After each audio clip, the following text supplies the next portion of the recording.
Hello, everybody. This is Joshua Hatton with One Nation Under Whiskey podcast. I am rejoined. As always. As always. Well, I can't say as always because last episode of One Nation Under Whiskey, which is our podcast, I welcomed the one and only Jessica Rabbit Lomas to the podcast, and we talked about that was our Thad Vogler episode, which was it was indeed. I've got to tell you, Jason. So here, really quickly before we jump into everything, because there's you went away, you were in the wilderness, you were saving the world, literally wilderness. I don't know what I was doing, but anyway, pining. I thought you were pining. Pine, oak. Oi! A forestry joke to begin today's episode. Yeah, I figured I'd just throw big wood right at you. For the first time.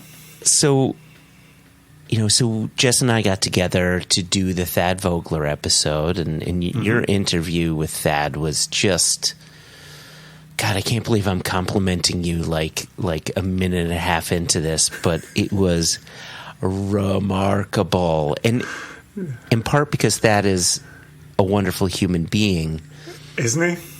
But the rapport that you two had, and it was just so clear how invested in the book you were, just shone through so wonderfully, and I felt like shit because I was only maybe a quarter way into the book, as per usual, right? Like I'm a slower reader than you are. You read a book. I like your an per hour. usual. I'm impressed. It's a quarter. Go easy. And quarter of the way through the title. So far, I've got by the. I'm waiting to see what the by the is. What are they by? Well, because then you got to go to the next line, and that becomes problematic. And Jess was about halfway through the book, and so I vowed to myself. I said, Joshua, get this book through Audible. Get it on audiobook. And so I did. And good on you. Who narrates it? I always ask you that question. You're always saying to me, I listened to such and such a book on Audible, and I always say to you, Joshua, who narrated it? And you always say, give me a second. And then you pull up your phone and you start looking up your Audible account. And then we go quiet for a few seconds. And then you tell me, Jason, that was narrated by Alexander Cendese. Cendese, who's really quite excellent. So, well, he's excellent and he isn't. How is his Mark Watt accent? We haven't gotten that far yet. We have not gotten that. So right now we are in Gascony. We're still in France. So I'm as far into the audiobook now as basically I was into the book itself. But it's so nice hearing the inflection and hearing French words being spoken properly, when I try to absolutely massacre them. Wait till he gets to Scotland. Who knows what the narration will sound like then. But there are certain words. Like, for instance, the book opens up with that poem that includes the work by the smoke and the smell and the blah, blah, blah. And in that poem, or as you would say, poem. The word poutine is supposed to be in there. And I think the narrator says poitin. So it's like there's certain instances where it's obvious that's, he doesn't know the word, and that's cool. But then when he gets into the French, he's on top of his game. And I really love the way in which Thad not only describes situations, but describes people. He really paints a picture in a remarkable way and doesn't hold back when I think sometimes, does that person want to be described in the way in which that person's being described? But as I covered with him in the interview as well, is he describes himself in ways where, as a reader, I would take pause and say, whoa, do you want to be saying that about yourself right now? Like, whoa, like tamp it down a little bit. And he still remains fully committed to describing his own foibles and his own tantrums. It's as I covered with him in the interview, like, it's so honest. And knowing some of the people he's writing about and how true he was to the people I know that he's writing about, it gave me confidence in the people I don't know who he's writing about. I bet that's pretty spot on there, you know, given what I know from these others. So, it's well worth your time, well worth listeners' times. I sincerely thank Jess for sitting in the hot seat across from you and getting out a holiday edition of the podcast. And I'm very pleased that I could still be present in that episode while fanboying over Thad Vogler, who is just a delight, an absolute gem. And he and I have been having some fun together. He also, I sent him separately, as a thank you for his time, I sent him a bottle of our French brandy, our 1989 French brandy. Right. He was very appreciative of. And I said to him, look, you know this category inside out and back to front. Joshua and I make no claims to be cognac or Armagnac experts. We just like the flavour profile. And as Scotch drinkers, we thought it really resonated. And he was very complimentary. He had opened it. He had shared it with friends and with staff at Bar Agricole. And said it was one of the more interesting things that had come across their door frame in many a month. And then he apologised in case that was damning with faint praise. Yeah, I was just going to ask how he's using the word interesting. And he said, to be very clear, I loved it. I really loved it. Obviously, it's telling a different story than the products he's in pursuit of or the products he's releasing, which is why we've always said, you know, there's plenty of room in this releasing marketplace. We've all got different palates. We've all got different interests. There's many different things we're putting out into the world. So I told him I wasn't worried about, you know, the damning with faint praise. The fact he said it was interesting, gosh, if you and I are known for nothing else than putting out interesting single casks, I think that's a success. That is an okay thing. And for our listeners, I think we've got a few bottles remaining on our website. So, we do indeed. It's actually not that many, but we do. We definitely have bottles on the website, which was the goal. We have succeeded, but please go buy them. Yeah, there you go. So Jason, this trip you took out to the Selway Bitter Root, which is in Idaho? I think you will find, good sir, that Idaho. Like I said, Idaho. And honestly, I thought you were doing a portmanteau with like Utah and somewhere else, and I was trying to work out which states were in the portmanteau. No, I was calling you a bit too sexy for your own good. But this is now this this is now this. I'm trying to work out what a bit too sexy for your own good means. But anyway, carry on. I don't know. I'll let you fill in the blanks. It can mean whatever you want it to mean. It's like Smurfy. Did you have Smurfs growing Second up? year. Oh, very much so, yeah. Good, I think the Smurfs are European. I'm a peon? Oh, my God. Please continue. So, this is now your second year where you're at the Frank Church Selway Bitterroot, clearing trails, being in the wilderness, not having a single bit of mechanics, electronics, whatever. But this time around, you brought your son with you to help along. Could you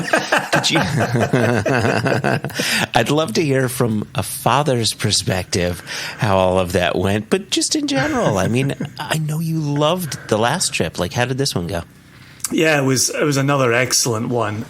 Just to be clear, so the Frank Church Wilderness exists within the Selway Bitterroot. And so we were actually working on a trail called Sulphur Creek, and Sulphur Creek was right beside us. very, very good news is I'm not entirely sure how Sulphur Creek got its name. It is a delightful creek that has beautiful clear water running in it that does not smell like sulphur in the slightest. So all good news there. This was actually the first time the group had returned to the same spot, and so we actually continued clearing from where we had stopped last year.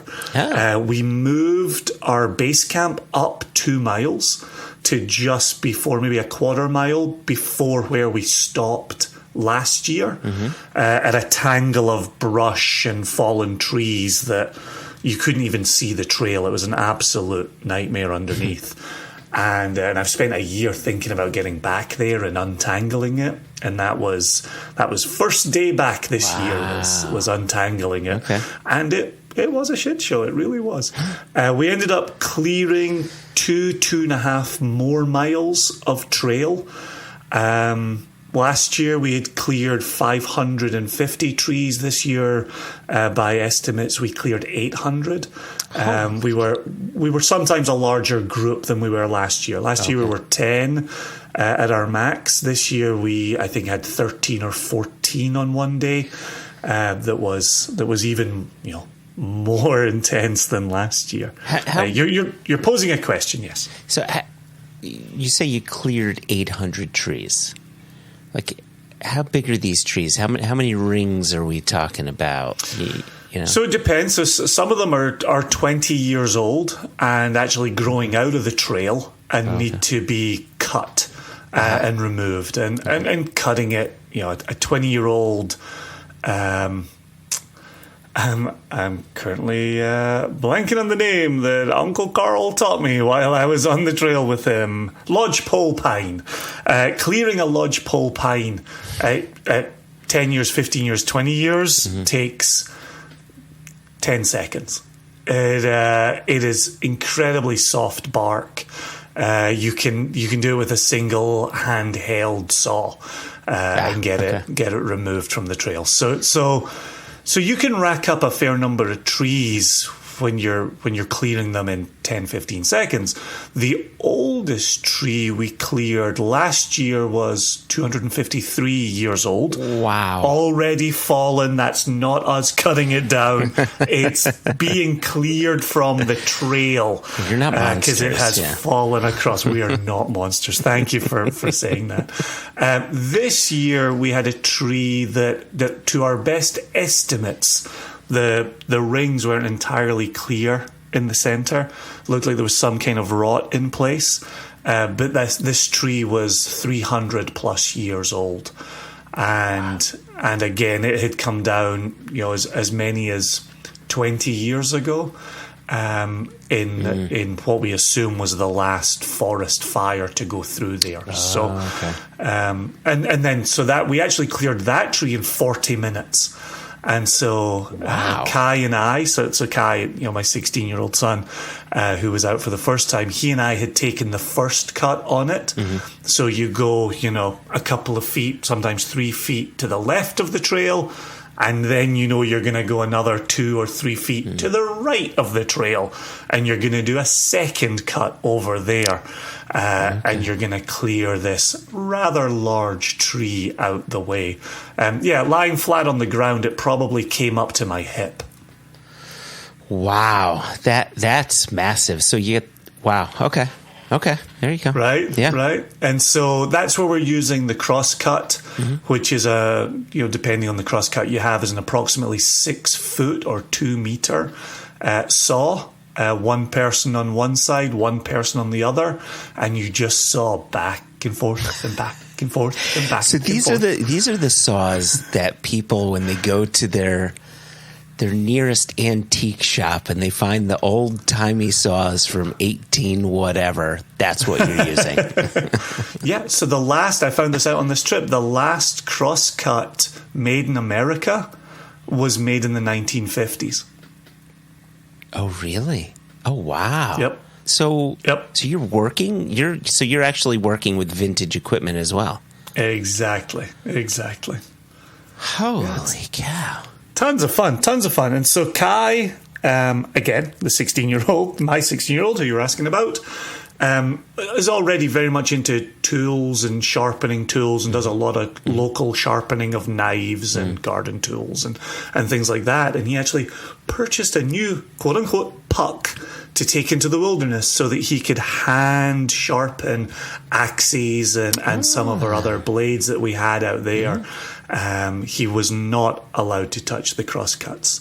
You have to be certified to sharpen a crosscut, which is the 6-foot 2-person saw. So he wasn't allowed near those, but he has every intention of getting certified, so that he'll be one of a handful of people in the United States certified to sharpen a crosscut. Because the teeth on a crosscut, they're almost, each point has, well, I imagine they kind of differ, but the ones that I saw, if memory serves, each tooth had 3 teeth on it. In a sense, they're it's not like the saw you use in your garage to cut a piece of wood, right? It's each saw tooth is doing a different job, they're different lengths and they face different directions. It's the real deal. You got to be careful with them. We're actually not allowed to handle them without gloves on, and we only ever handle them with gloves on. And helmets. We wear helmets too, all the time. Never miss a helmet. Moving on. Kai had a blast. He was setting fires. The weather wasn't great. We had a lot of afternoon thunderstorms.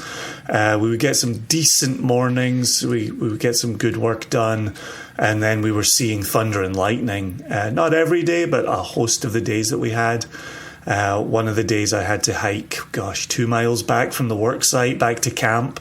And it was just bucketing down, absolute bucketing, and I was soaked. I had rain gear on. I fell 3 times.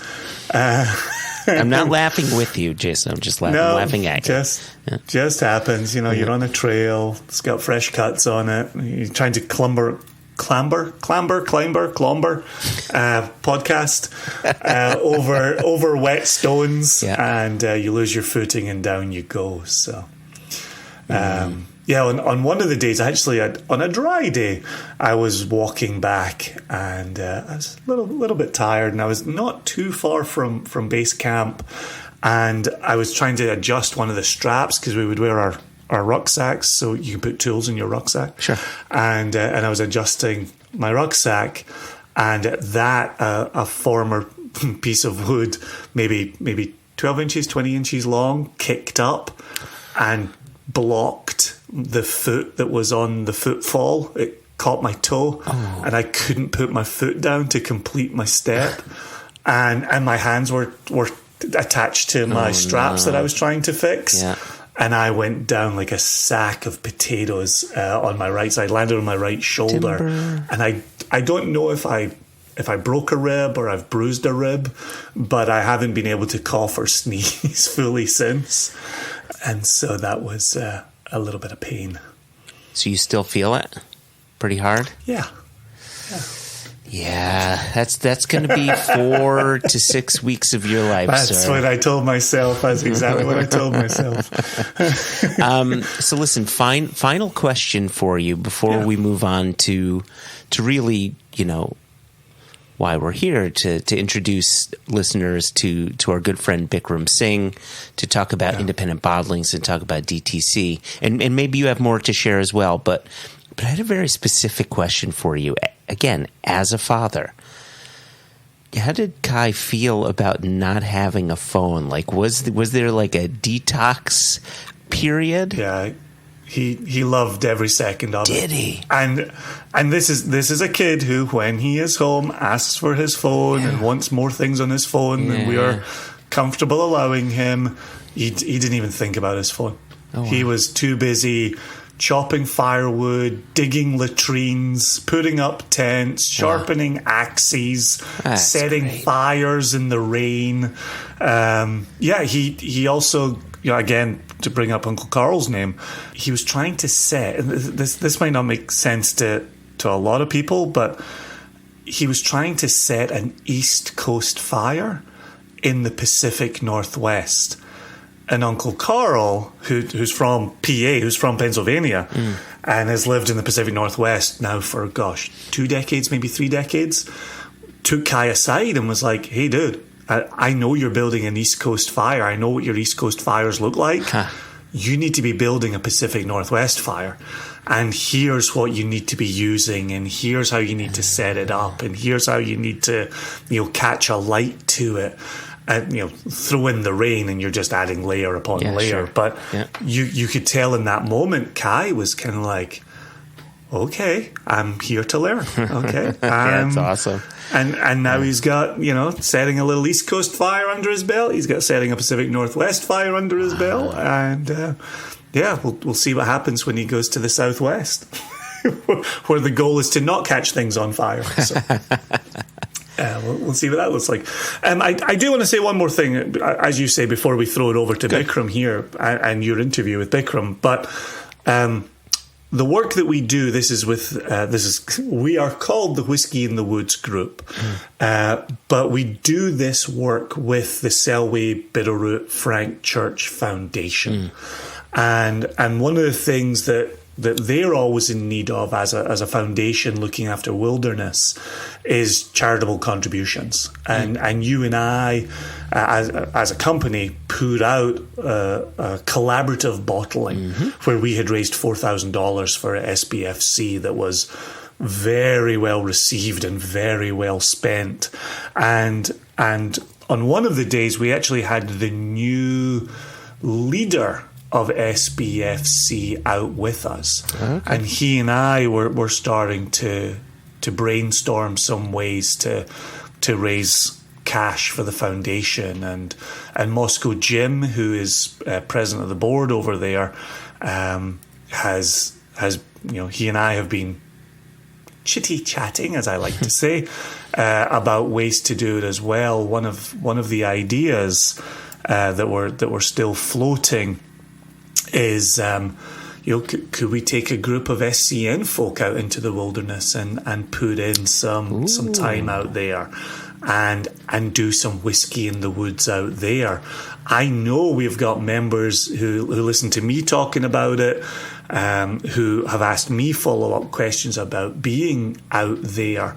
And I wonder if there's a potential for a Single Cask Nation group that you and I could be out there pouring whiskey for people and putting in some work during the day. So if anybody is listening to this and is interested in that idea, drop a note to us, info@singlecasknation.com. You could also use questions at onenationunderwhiskey.com. No E in any of that. There is an E in questions. There's no E in whiskey.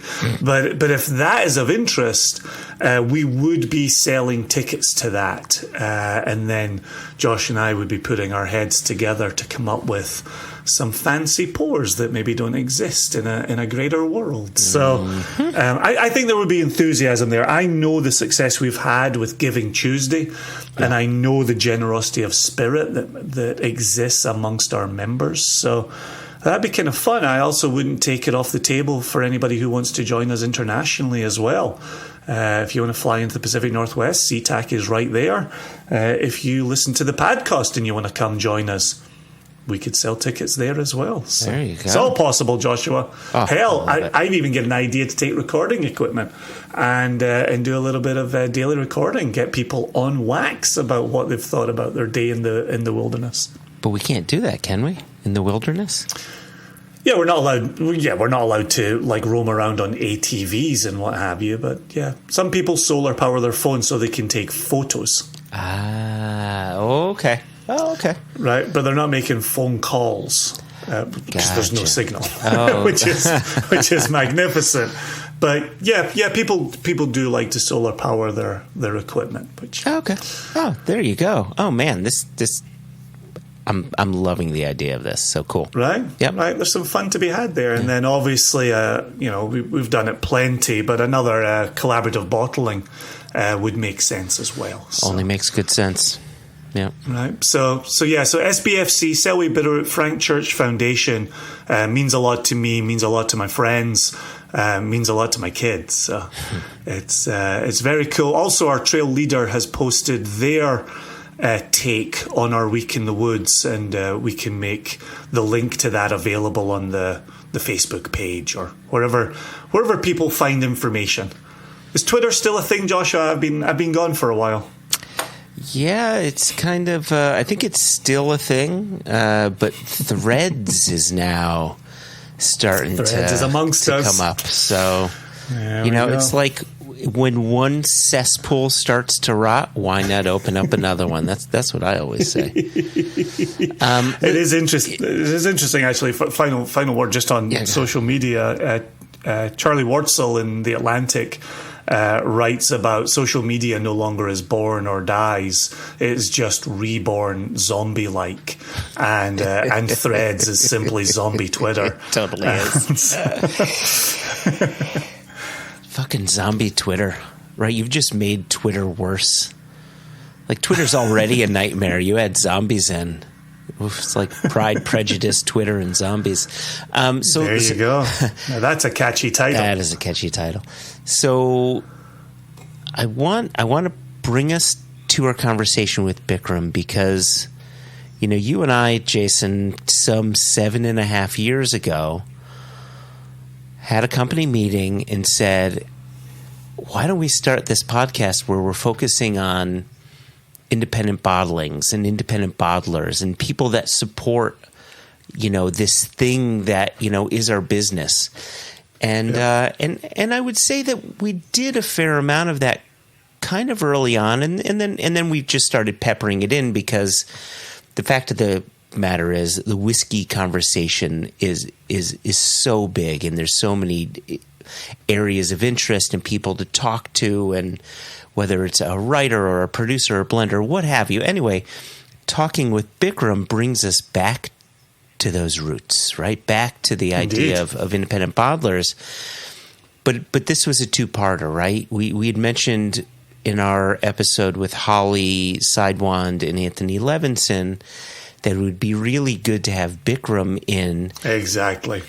Because he just seemed to be the missing link when it came to talking about DTC and how one focuses their store and how susceptible one store is depending on what DTC, direct-to-consumer, could look like for them as we look toward the future. So anyway, I love Bikram, and I loved this conversation. I will let people know he was gardening earlier that day, and so he had a lot of, some of the mold, some of the like mold from the leaves was affecting his throat, and so he had a couple times where you may hear a cough here and there, but it wasn't COVID. Nothing it was good just whiskey gardening. won't fix.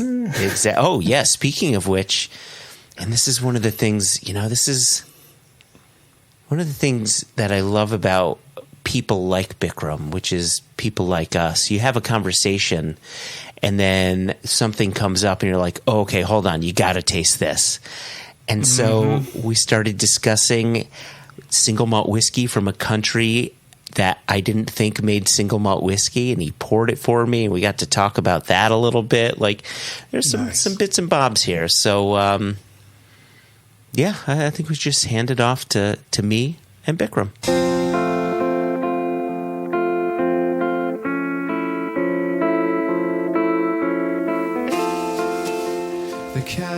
Firstly, Bikram Singh, I want to toast to you.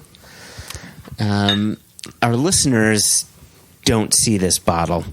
Yeah. But what I brought for us to enjoy while we're having this conversation is a bottle of Exclusive Malts 1985 Longmorn. And I mentioned to you before when we first started the podcast, David Stirk was our first guest. Correct. And when I first started with Impex, it was Ed Cole who was with Impex at the time and who was taking me to your shop. And he said, now we're going to get to this plaza and there's going to be this shop. Wonderful guy named Birkam. You're going to love him. From the outside, the shop looks like nothing special, but when you walk in, you're going to be blown away. And I remember opening that door and just turning left and seeing this wall of independently bottled whiskeys. Correct. And I had never seen a store like that, at least here in the U.S. Mm-hmm. And it was like some people make a pilgrimage to Mecca, some people go to Jerusalem. Like, if you were a fan of independently bottled spirits, this was the place to go. Your shop. And it continues to be the place to go to this day. But I brought this bottle because, if my memory serves, and sometimes it serves and sometimes it doesn't, but if my memory serves, I think that this was the first bottle that I bought from you, which was the Exclusive Malts 1985. It was bottled in 2013. Right. I started with the company in 2015. I see. Right. And I will have purchased it either based on your suggestion or Ed's suggestion, but I know I have a habit, and this is my dirty habit. This is every dirty salesperson's habit is, if you want to make good friends, you buy some of their whiskey. You got to support the people who support you. So that's a good habit. Keep it up. It's a good. I've spent a good amount of money with you. Well, you still have this whiskey, which is an amazing whiskey. I think, if I remember correctly, this whiskey either came out in 2014 or 2015. It was bottled in 2013, but I think it was bottled towards the end and came in 2014. Probably late 2014. Could be, yeah. And through the distribution networks, probably got to the shelves maybe in December of 2014. Yep. Possibly. Yeah, could be. I think in the spring of 2015, it was among the top 10 whiskeys of Whiskey Advocate also, I believe. And I started in March of 2015. So Here we are. We're doing some investigative work here. I think, it was highly, highly rated. And obviously the whiskey is absolutely phenomenal. 28 years old. Yeah. Cask strength. I think it's ex-bourbon, I believe. It is. Yeah, it's an ex-bourbon Hoggy. I love David Stirk. But actually, sometimes he doesn't list it out. So actually, this just says, aged 28 years in oak casks. But it's a single cask because it gives the cask number. So the label is a bit confusing. But if I remember correctly, David had said this was 28 years in second fill bourbon. Okay. Yeah. But what a great thing to highlight that fruity Longhorn spirit. Amazing, yeah. I mean, that's probably the second long one I had. Amazing spirit. So this was your second. What was your first? Do you remember your first? No, I don't. I don't know exactly what it was, but I think it was a Douglas Lang. Okay. Or Douglas of Drumling, as it was called back in the day. Oh, I don't know the exact. Yeah. You know, that was my introduction to independent bottlings, actually. Bottlers. So wait a second. So your introduction to whiskey was through independent bottlers, or your introduction to independent bottlers was this Douglas drum? No, I mean, being a Punjabi, I think I tasted my first whiskey when I was 5 or 6, maybe 7. I'm not sure. Yeah. Then there was a big gap of about 25 years. Okay. So I started drinking or having beer when I was 31 or 32. So, but every time I'll smell whiskey, I'll think like I'm in the chemistry lab, you know. Okay. Yeah. Turpentine, gasoline, chloroform, DMG, you name it. All these chemicals come up, and I had no idea what people drank whiskey. I didn't. Wow. Okay. So there's nothing pleasing to it. It all smelled it medical, was actually scientific. Yeah. It was just spirity and too aggressive. Okay. On the nose. Yeah. Didn't really like it. The smell of it. And how it felt on the palate also, even with water. And then, I think I must have told you the story before, but 2008 or 2009, in January, somebody was launching a big brand across the world, and my salesperson from the distributor says, "Hey, Bikram, I know it is 3 degrees and the wind chill is minus 20, but we have this very important event in Boston and nobody's going there, and we need to support this person who has come from Scotland. Yeah. He is world famous. He named the name. I said, I have no idea who that is. But he goes, no, it will be a big favor. Please go, and help us out, show some support. After much hemming and hawing, I went there. It was a Tuesday. And obviously there were like this big hall in this restaurant, and they had about 15 or 20 people. And oh, wow. Okay. About 20 people, I would say. 10 or 12 were from the distributor. So basically, there was not much love and a lot of empty, tables. But, beautifully 8 whiskeys are laid out. Happened to be Glenmorangie. And there's a gentleman who comes in.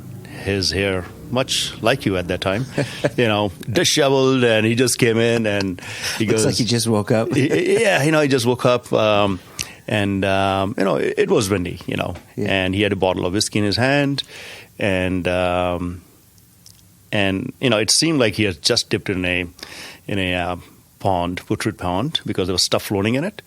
And he said, would you like a swig? I mean, I could not understand his English, but, I kind of made that, would you like a sip? I looked at him, I looked at the bottle, I said, no, thank you. Then he moved to a couple of other tables, and people just said, no, see, don't really want to taste it. And some, they welcomed him, and they... okay. And then ultimately, and I was just looking at my watch, trying to kind of figure out when it's a good time to make an exit. So they introduced him and, hey, welcome, Dr. Bill Lumsden of Glenmorangie, launching this whiskey, so on and so forth. And I was like, okay, fine. I had no idea who that was at that time. Oh, okay. So you didn't even know that was potentially the person that was doing the presentation. Correct. You just thought it was someone offering a free drink. Somebody who has just walked from the seat of boss, or maybe a bum.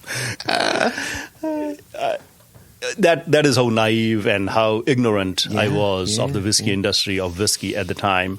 So we tasted, I think, the 10-year-old flagship Glenmorangie at the time, and they said, okay, you will get notes of honey and this. I smelled it. It was still gasoline and turpentine. It didn't do anything to me. I tasted. I did not get any of the notes that Mr. Lumsden was talking about. And then ultimately he went to, okay, this is what we're launching worldwide. It was Signet. And he said, I came around with this bottle. Yeah. And I had left this bottle in my trunk of the car overnight. Yeah. And this whiskey is non-chill filtered. And because of that, the fats have come together and you see something floating in the bottle. And many of you did not try it because you didn't like the appearance of this whiskey. And that's why many people chill filter their whiskey and take away the fats and oils. So when he said that, I was like, oh, there are fats and oils in whiskey? Okay. So from there, then he said, there's a banana peel that comes from isoamyl acetate. And that's a component that sometimes is lost.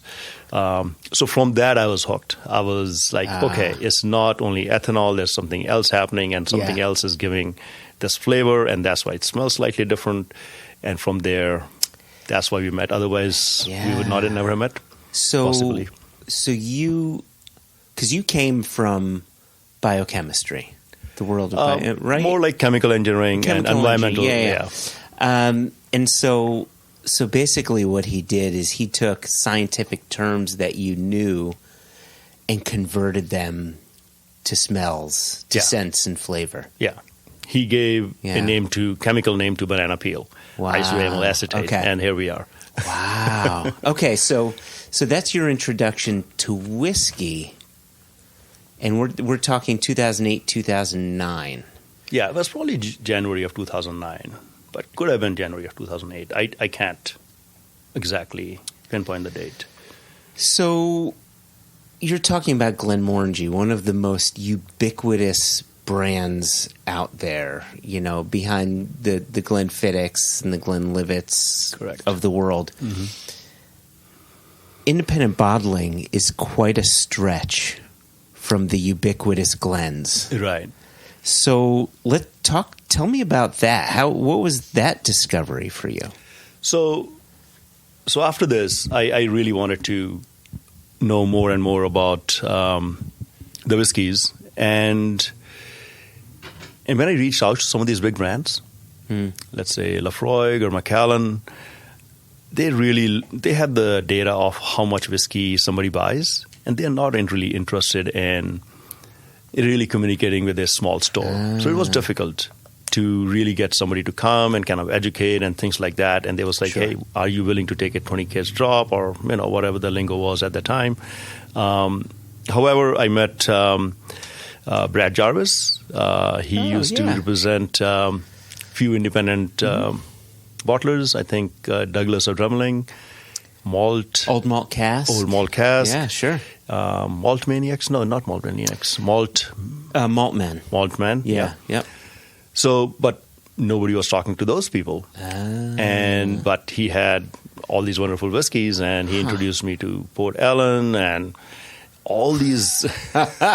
He did. Wow. Yeah, just, here's a cheeky little Port Ellen. And here's a 33-year-old Macallan ex-bourbon. But, he really, at that time, he and I think Randall Bird, he was associated with them somehow. Somebody well as well, I think. They basically opened the world of whiskey, of Scotch whiskey, and talked about not only these 6 or 7 or 10 brands that anyone knew of single malts, but brands that nobody ever heard of. Longhorn, Brewall, things along those lines. And that's where I basically started learning about whiskey. Is that part of your personality, going down this rabbit hole? You see something interesting and you start pulling at the thread or following the breadcrumbs, because it's getting down into the world of independently bottled whiskey, and to devote a large portion of your store to it, to me, speaks of passion, speaks of something, a drive in you. So is that something you've always had? I think so. I mean, obviously there's some things that, we all have some certain passions, certain things that drive us. To me, if I like something, then I really want to get into details, into the nitty-gritty of things. And independent bottlings was the best format to do that. And there was so much detail. You're talking about single barrels, so many variables, really narrowed down, and you can have 2 single barrels side by side. And it's just a wonderful word, as opposed to just this mass market, even though they are single malts. Yeah. But it is really like a blend in a way, because there's a single profile coming out of that distillery. Yeah. But independent bottlings are not that. They're completely, they are from a single distillery, but they can be very, very unique. They have individual personalities. And so it was pretty interesting to me. And that appealed to me. And So which came first then? The store with a staggering amount of independently bottled whiskeys, or the customers to purchase them? So I have to little bit backtrack. Okay. So when we had the store, there's a place called Taunton. It's on 495 Belt, and the store was located, I used to call it Bud Country, because it was basically people drinking Budweiser, Sutter Home, okay. I thought you meant the other kind of Bud. Yeah. So that was the profile. Very, very basic. Sure. At the time, Fireball had not come out, and we are forced that it is. But coffee brandy was there, Rumpelmills and things like that. And that's what, by and large, people were drinking. But I had discovered craft beers and, gotten into Belgian beers, and we ended up having 400 or 500 beers or more at that time. Oh, wow. Brands, and deep selection of all these, and all the Belgian Trappist beers we could get. Yeah. So we're doing 2 or 3 beer tastings at the time. So we were exposing people to beers they had never tasted before. Wow. And when was this? You're talking about 2005, 6, 7, in that range. So, but the customer base before that kind of got big, right? That was the time it was getting craft beer in Massachusetts was getting big, and but the clientele was not there. Yeah, there were a few, but it was nothing like what a city like Cambridge or Somerville or Boston would have that draw. Taunton did not have it, but. That seemed to be really good beer, as opposed to this mass marketed beers, and but that seems to be seemed to be my passion. Okay. What I thought was really great product, and people just need to be exposed. And the beer distributors were very good about providing samples, talking about the history of the breweries, why a certain glassware is needed, and so on and so forth. But I had already experienced something other than the mainstream in the beer side. Yeah. So when I discovered independent bottlings, it was a natural progression. Again, the customer base was not there. I know we did about 20 or 25 whiskey tastings before we sold a single bottle of whiskey. Wow. Yes. Wow, that is really saying something. So, okay, can we stick there for a second? To your memory, of those people who joined your first 25 tastings, have a lot of them stuck around? Was that the start of Norfolk Whiskey Group? And like, did they grow in their love of whiskey along with you, or has it fluctuated a bit? It's definitely fluctuated, but 4 or 5 of the original are still around. Yeah. One person has moved away. You know him, Steve Ventura. Oh, yeah, he moved to. He used to live in Taunton at the time. Yeah, he moved down to like the Beacon or Newburgh. Newburgh, yeah. And I think he was thinking of, last time I saw him moving to California. I'm not sure he made the move or not. Yeah, but at any rate, so Steve Ventura he was one of the first. Mm-hmm. And not among the first, maybe a year and a half into us doing whiskey tastings. You also know Marco Acosta. Yeah, of course. Yeah. He was part of the first. Oh, that's great. Yeah. That's so cool. So some of the guys have stuck around, but then there were a few, because we moved from Taunton to Norfolk, some couldn't make the trek, but then Tom, Leston, and Regan, sure. You know them as well. And their dogs, And their dogs, Brooke Laddie and Kalila. Yeah. I should take Brooke Laddie's full name. Brooke Laddie Blackheart. That's the full name of the dog. Oh, is that true? That's correct. Oh, I didn't know the full name. That's true. I'll have to call it by its full name next time I see him. Yeah, so I know it was difficult, but it was obvious to me that the product is top-notch, and it's just that the customer base is not there. Yeah, sure. As far as the appreciation, because it's very difficult. I use this example, and sometimes my examples are not very, very well thought of. Like McDonald's sells billions and billions of burgers. Yeah. And I'm sure many, many people think this is the best burger in the world, but there are enough people out there that think that there's something better can be had, more well-made, handcrafted, and stuff like that. So these independent bottlings represented that. And these big brands represented sort of the McDonald's or Coke of the world. Coca-Cola Classic, Yeah, sure. No, that makes good sense. All right, so you have your first 25 tastings. You finally sell a bottle. 10 to 12 tastings, maybe 25 maybe is stretched, 10 or 12. And, we were not able to sell any initially. Wow. So, but now fast forward a bit, right? And your independently bottled whiskeys have grown. You also, I don't know if this started early on, but you've done your fair share of single barrel picks, whether it's bourbon or you've even done a single cask nation one. There's an 11-year-old Kalila, which is a remarkable selection. Thank you again for that. Yeah. So talk to me about that. How did you incorporate that into your business model?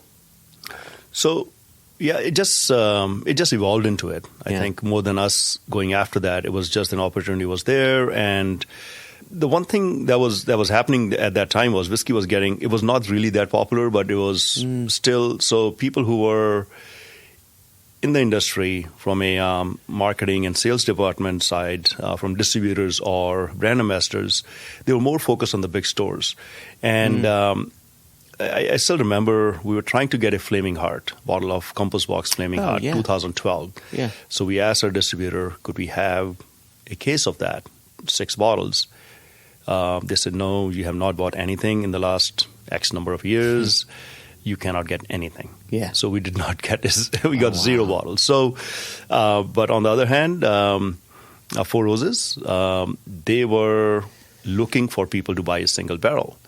And again, Four Roses, a very, very interesting bourbon a company. They have 5 different yeast strains, again, appealing to my the chemical geekiness, if you will. Exactly, they're going after those 5 different yeast strains. They have 2 different mash bills or 10 different recipes, and they're exploring things in a very different way compared to other bourbon makers. So that appealed to us, and they were looking for people who would be a good fit for their single barrel program. Yeah, sure. And so we were one of the earlier ones to latch on to that, and we thought that that'll be a good fit for us. Mm-hmm. So we picked a single barrel of Four Roses back in the day. That was our first pick in 2014. There's a chance I may have a bottle of that. Oh, that was a good one. It was a sleeper. It took us 4 years for us to sell that bottle.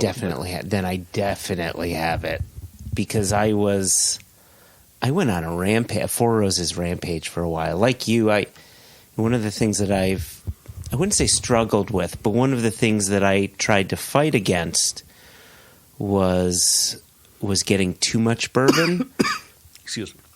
Bourbon is amazing, but it has a smaller flavor profile box that it sort of sits in compared to some other spirits that will allow you to use different cask types or maturation in different countries and things like that. But I loved this idea that Four Roses had 10 different recipes. Correct. And you can explore all these things. And the bottles were $49, $59 each. And so I would just buy. There's a chance I haven't opened it yet. So now I gotta check that out. Oh, yeah. There are some people who will be really happy if you can part with that bottle. Oh, wow. Oh, no. I'll open it and share it with them. That's what I'll do. Of course.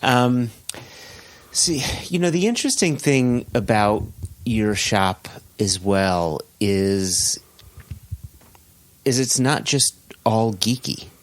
You've got plenty of geeky stuff. You've got crazy mezcals. You do some really interesting rums. You started getting into Carcavelos for a bit. Amazing there, right? product. And in different fortified wines. Correct. And Rancio, right? And wines.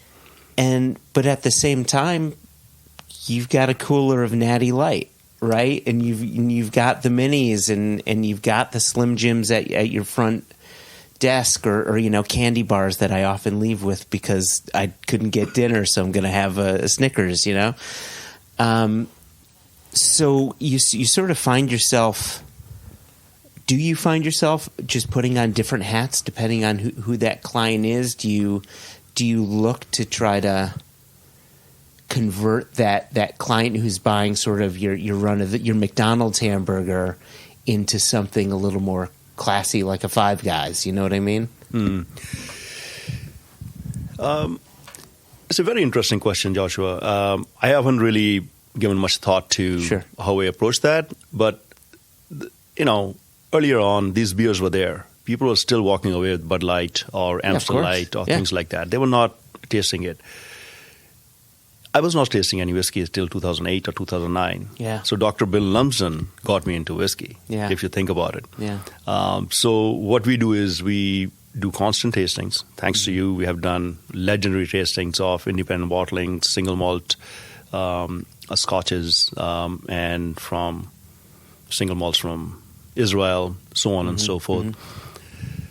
But then everybody walking in is not in the frame of mind that I'm ready to, because it's sort of a commitment to learn about whiskey. Sherry cask, ex-bourbon, hogshead. There's so much terminology. It can be very intimidating for somebody to get into whiskey.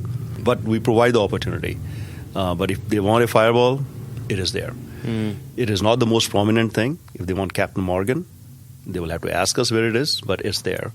But they will have to walk past hundreds of other rums and take a look at it. And maybe someday they'll get curious and say, I want to try something different. And if they want to try it, we have bottles open. About 1,500 different whiskeys, rums, mezcals, tequilas. Wow. And we'll share that with people. And if they like the taste, great. If not, then so be it. Whenever they're ready, they're ready. At least they know that something like this exists. And that's why initially there was a lot of pressure on us to, hey, what do you sell the most?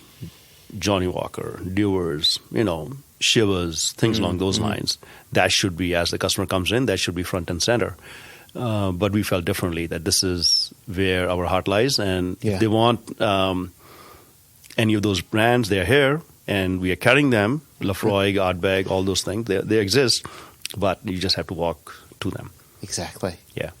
Yeah, that was, my description of your shop has always been, you're going to go in there, you're going to open the door, you're going to turn left, and you're going to see a massive wall of independently bottled Scotch whiskey. You look left again, there's going to be your international whiskeys. But then walk a little ways. You got to actually get into the store and maybe look at a lower shelf, and maybe you'll find the Macallan down there. And maybe you'll find the 26-year-old Scottish oak Shivers, which is fabulous. Yeah. But it's there. It's on the bottom shelf. But the bottom shelf does not mean that it's a... It doesn't mean it's bad, but your job has seemed to be to champion independently bottled spirits. Correct. Because people came to you who gave a shit about whiskey. You give a shit about the whiskey, and you want to share that same love. Right. I mean, very, very passionate people like you. David Stark, Ed Cole, Sam Filmers. Absolutely generous people with their time, with their product, education, getting back to you, very sincere. And the product is just phenomenal. It's a story we want to tell. Yeah. Oftentimes, all these big brands have millions of dollars of marketing campaigns and things like that. Independent bottlers don't have it, but the product is just fabulous. So we are one of those outposts where you can come in and, exercise some, time, and you will be rewarded with these fabulous whiskeys, not only from independent bottlings, but also from all over the world. Everybody is producing great whiskeys right now. Yeah. Recently we had the whiskeys from Lebanon that came in. From Lebanon? Yeah. I didn't know there was whiskey from Lebanon. Oh, yeah. Atir. Atir. I don't know it. They're really fantastic. You must taste some today. Yeah. Okay. I will taste some then. Really, really, really good. Okay. How do you describe it? So they have 3 different whiskeys. Okay. 3 primarily different whiskeys. One is a blend. I think it's wheat and malt blend. The second one is a dark roasted malt. Yeah. So, but it is much like Signet has a little bit of that. But this one is distillation. It's basically, that sort of beer distilled. The aroma, the palate. Yeah. It is. There's absolutely nothing else. It's really, really well done. Yeah. And then they have this really dark, concentrated whiskey, Atir, which is aged in Lebanese oak. Okay. Never Fantastic. heard of it. Okay. And also cedar oak. Cedar wood. Cedar wood. Sorry. Yeah, cedar. Cedar wow. wood. So there's got to be a really resiny kind of quality to it. It is. Wow. It is very different. They're also using amphoras to age whiskeys. What's amphoras? Amphoras, those clay. Oh. Yeah. That's what, Georgian wines, they do that. They put the wine in the amphora and then put it underground. Yes. Okay. Some Rancio wines might do that as well. Okay. And also, when they do the malting, it is sun-dried, sun-malted, if you will. Oh. But, not by heat or steam or peat. Wow. So they're doing some really interesting things, and the flavor profile is fantastic, in my opinion. See, and this is what I'm talking about, right? Something different, something interesting, and you're immediately an advocate for it, assuming it's quality stuff as well, right? Moving right along, footloose and fancy free. Getting there is half the fun. Come share it with me. Moving right along. Yeah, so we took a little break there. The keen-eared among my listeners will have noticed the perfectly placed, moving right along song from Kermit the Frog and Fozzie Bear. And while we took a little pause, Bikram poured me some of the Yathir Lebanese single malt whiskey, plus the single pot still, the malt and wheat mash bill, and then the dark malt, which was like the craziest, almost coffee liqueur, mocha-like whiskey. And now this is the just their straight up single malt. Right. This is 100 malt, 100% malt. All Lebanese malt as well. Yeah, and so what we were saying is, right, and this is cool. Like, I don't have my Impex hat on right now. I'm not here to sell you anything. Right. I'm here as someone discovering whiskey, and you know, in my darker moments, I would just pass this up. Oh yeah. Like I said, in my darker moments, you know, because sometimes you're like, there's so much going on. I don't have time for this or whatever. And it's nice when you're kind of, you're shaken awake by someone saying, hold on, take a pause. This is worth exploring. And it's nice to be shaken like that every now and again. Yeah, the first... I think the whiskey to come out of Lebanon, I think they're done really well. Yeah, really, really nice. So this third one that we're having is a standard single malt, and it like we were saying when we took the pause, it doesn't taste like a malt from any country we're familiar with. It's recognizable as malt whiskey, but I'd never peg it as Scotch. I'd never peg it as Japanese or Indian or Israeli, or it's his own Lebanese. thing. Yeah, it's his own thing. It's Lebanese whiskey, really well made. And I think that's where the challenge is too, Joshua.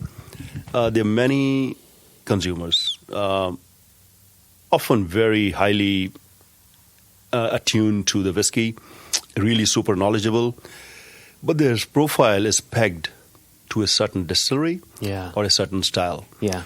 And sometimes they're very much like this person who drinks Fireball every day or has that thing, because they can only be, I don't know if it's loyalty or their palate has that profile that can only like certain things in the mind and the palate. Sometimes it's brand driven, right? Like the Fireball logo is kind of cool. And you see people wearing Fireball shirts, they'll have Fireball stickers on things. Like, it becomes some of the larger brands, I think, do a really good job of getting people to be brand loyal, whether it's your Macallan of the world or if you're Fireball. They both have a cool element. It's just what kind of cool are you into? Right. Yeah, I mean, Macallan, we can all agree, makes some absolutely phenomenal whiskeys. Agreed. Right, over the years. And a young Macallan, an ex-bourbon, independent bottled, is really good. And even some official bottlings are excellent as well.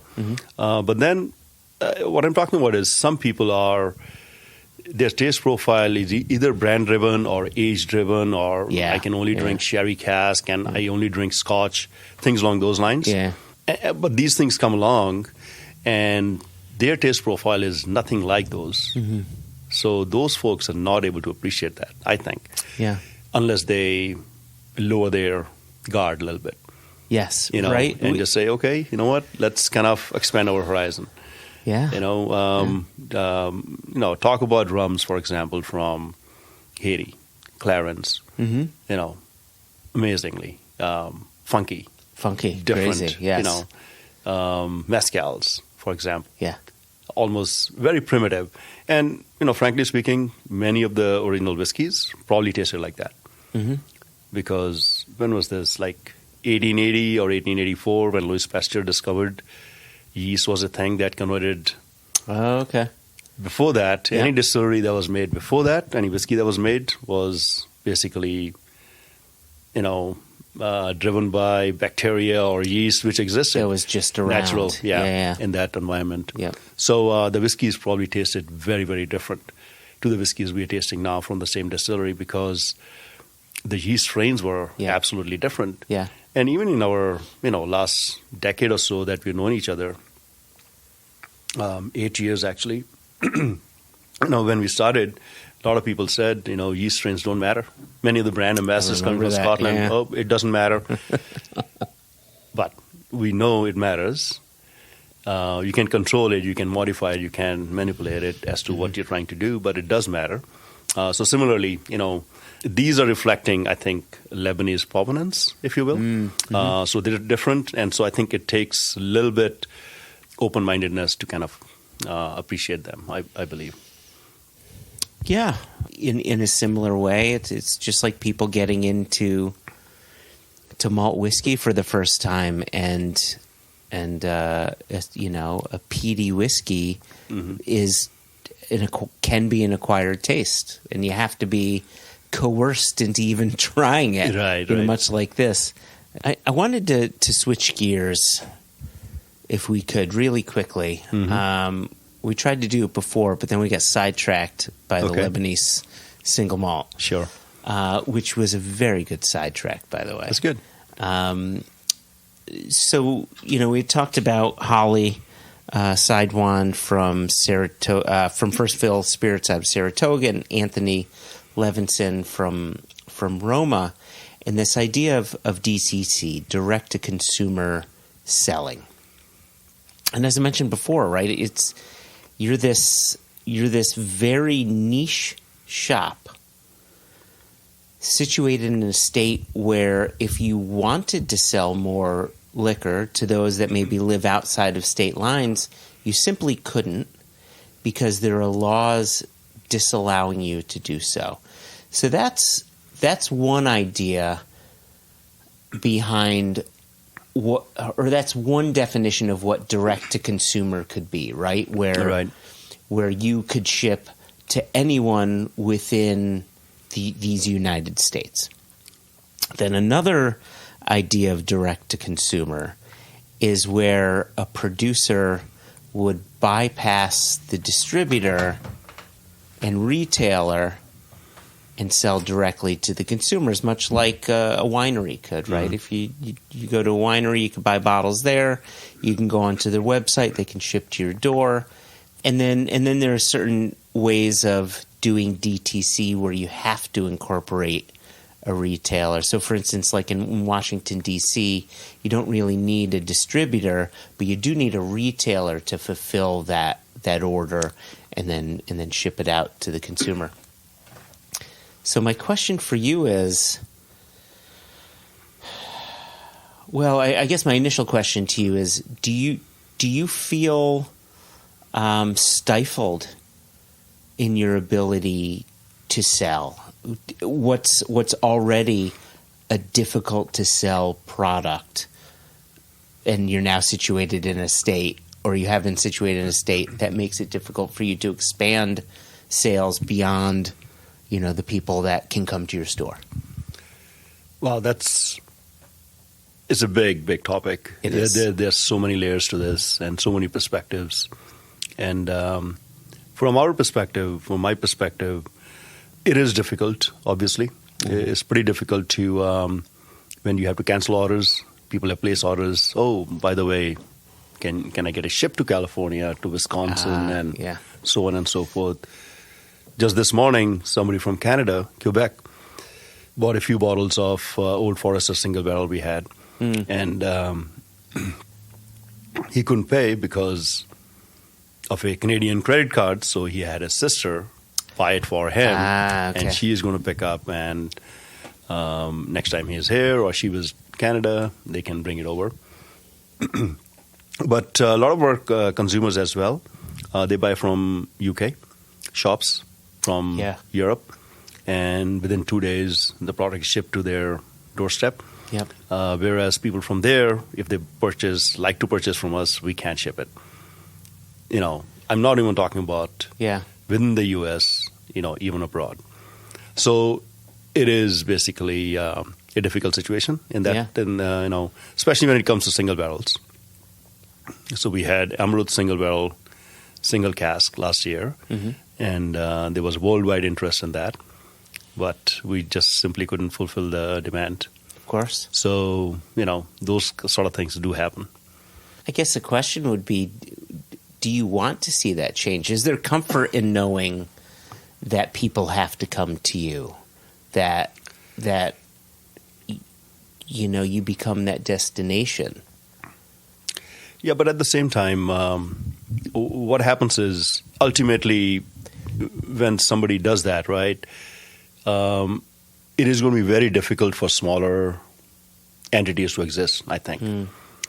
Because then there could be just one company that could fulfill all the orders in the U.S., technically. Yeah. Like an Amazon. one Amazon, right? That's it. Yeah. Distribution in basically all across the U.S., worldwide distribution, 1 hour delivery, and you have it. So there are many ways to look at it. What we provide is education, tastings, in-depth product knowledge. So those are going to be like very localized. Yeah. So we do lose business, but at the same time, the flip side could be pretty detrimental also, if it is widely accepted. Yeah, but that's just one perspective. But when you look from a different angle, it looks very different. There's so many. That's why it's a very complex issue. Right, because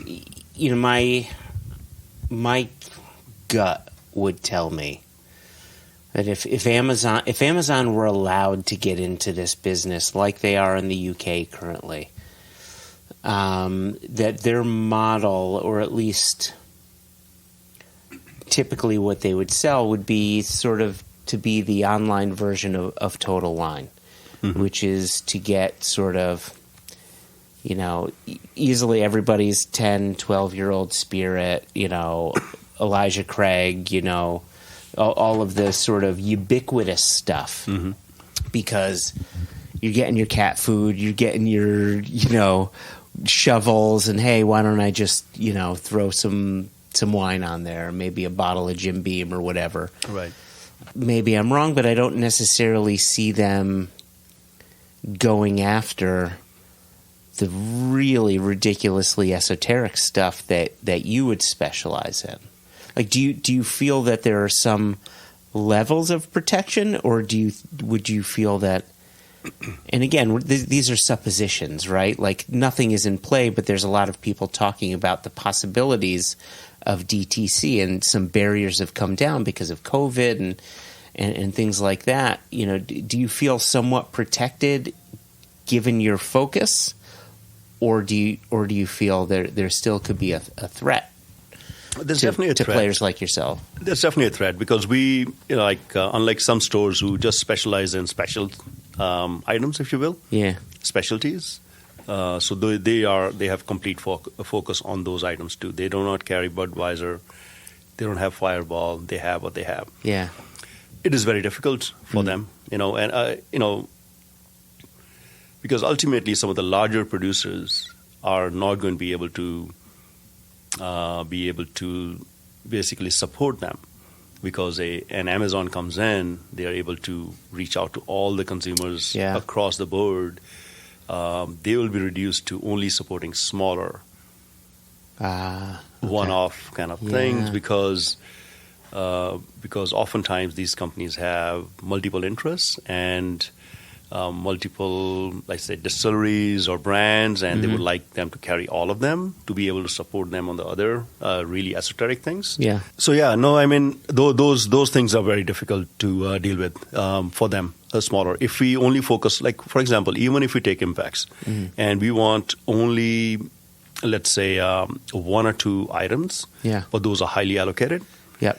And they're allocated to folks who support the entire line. Yes. Right? Yep. For us, our relationship is deep and it's long-standing, so it's okay. But if some random store comes in and asks you for that Springbank 27-year-old that you're still releasing or about to release, and you would be hard-pressed to support them, right? Yeah. So in that case, somebody like us, let's say we are the Amazon of this independent bottlings, will have a little bit of a leg up, right? Mm-hmm. Yeah, sure. Does it make any sense? Or no, it does make sense. And if there's anyone that can figure out how to engage the consumer in these more esoteric things, it would be Amazon.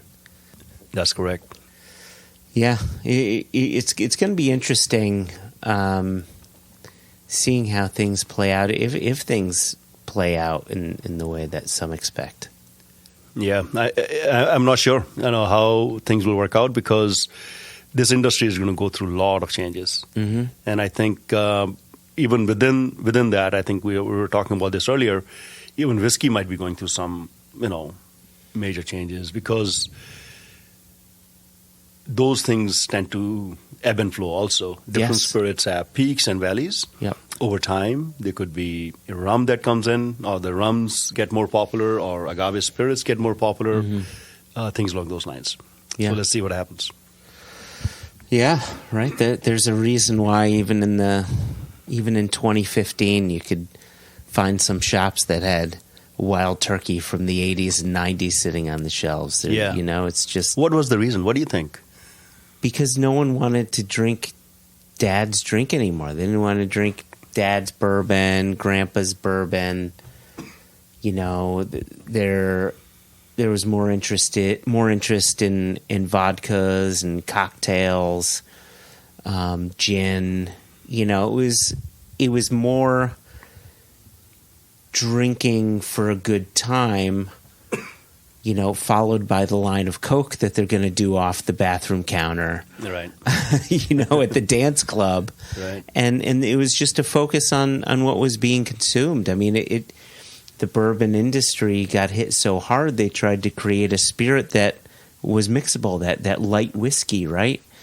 And it never really took off. And it just took a generation to pass by for people to get back into what is that handcrafted thing, or, you know what? My grandma was really cool. She dug wild turkey. Right. What's that about? And it's you needed that generation to go by for the grandkids to understand, oh, wait a second, that's kind of cool, right? It's kind of like people who are interested in antiques or interested in, action figures from, the original Star Wars series or what. There's a nostalgia. There's this connection to a yesteryear to it. Right. That I think helped bring it back. Right. Yeah. So the thing about Amazon also could be, or maybe even the Total Wines, even though they're large stores, let's say Total Wine, for example, I don't know how many SKUs they have. Let's say 30,000 SKUs. Sure. Just seems like a fair number. Okay. But still, there are enough SKUs that we have in our shop, they would not find a spot on their shelves, because the number of consumers they're looking for those products are too few for Total Wine to put them on the shelves. Exactly. And then, add to that, while Amazon would be the one company who could figure out how to sell single casks, in America alone, they have, 200 million-ish account holders, whatever the number is. Right. How many bottles did you get from your first Four Roses single barrel? Right. you know what I mean? Like 220, 180, something like that. Exactly. So these things can only go so far. So there is there is a bit of a protective element in that. But I would argue too. I think there's something to be said for independent shops working together to kind of fight the big box or fight the big boys coming after them. And I think back to one of the earliest things that you and I worked on, along with 5 other shops here in Massachusetts, and that was that Kilhoman single cask. Yeah, legendary. Right? Legendary single cask, the sherry cask. How unusual is it that, 6 major independent stores in a single state who are essentially competitors got together and said, you know what? Let's do this. That is a really cool thing to join forces on, to say, there's something to be said for independent shops supporting an independent distillery. That's correct. And I think it's also very important to have that competition. It's very important to have our friends in Western Mass. Four Seasons, Sean Berry. Four Seasons, yeah.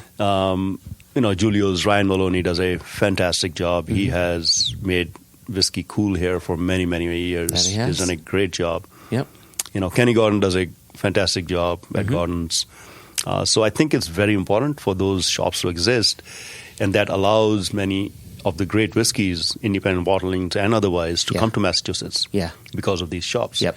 If only one of them was there, it may not be an attractive destination, but now there are multiple stores, multiple owners really passionate about many of these brands, and this allows Massachusetts to become a rich area for somebody who loves whiskey. We may not all have similar interests, but overall it becomes an interesting place. So that competition, I think, is very important, and a lot of these folks, Ryan, Kenny, Sean, are doing a fantastic job. Mm-hmm. And I think it's important for Massachusetts to have that. Yeah, Massachusetts is this secret oasis of independent spirits and like support of independent brands. Yeah, it's really cool to see that. I really enjoy it, and it takes that community that you're a part of to help make that happen. Right. So I don't know if whether we walked around that question of DTC, or it definitely impacts us, especially when products come from out of state to Massachusetts very easily. Yeah. Out of the country into Massachusetts very easily, and we're not able to do the same. So that's definitely a negative impact. Mm-hmm. So if that was not there, then obviously it's more of an even playing field. Sure. Even though larger stores have a lot more buying power, so those kind of things are different. But this it's even more of a detriment to us, smaller stores. Yeah. To be able to absorb that loss. Sure. I don't want to end this conversation on this seemingly unsure what's the future going to look like kind of thing. What has you excited in the next year, the next 2 years, whether it's the expansion of your shop? Right now we're sitting in what's essentially a storeroom / tasting room, but is prime space to be an expansion of the shop, whether it's that or if it's a particular spirit that's really interesting you. What has you most excited right now, looking forward to the future? Yeah, the store needs to open. We need to expand. I think we have many bottles of whiskeys which never appear on the shelf just because we just don't have the space. We have tried to take every inch and put some great whiskeys in there and other spirits, but we have run out of room. So this has to expand. So I'm very, very excited about that. Okay. It's just a matter of time. and for small businesses, it takes more time than less. So that's usually a challenge. Expansion is a challenge. So what am I most excited about is the amount of whiskey that is being produced all over the world. This Lebanese whiskey, the milk and honey from Israel, and also the whiskey scene in India. Yeah. The various distilleries that are propping up, led by Amrut, obviously one of my favorite distilleries. Yep. They have done such a phenomenal job worldwide. Then Indy, Surinder Kumar, again a connection to Amrut, but is leading the charge at Indy. Lot of the production side, fantastic whiskey. And so many other whiskeys we're going to see in the next few years. So that is very excited from the whiskey standpoint.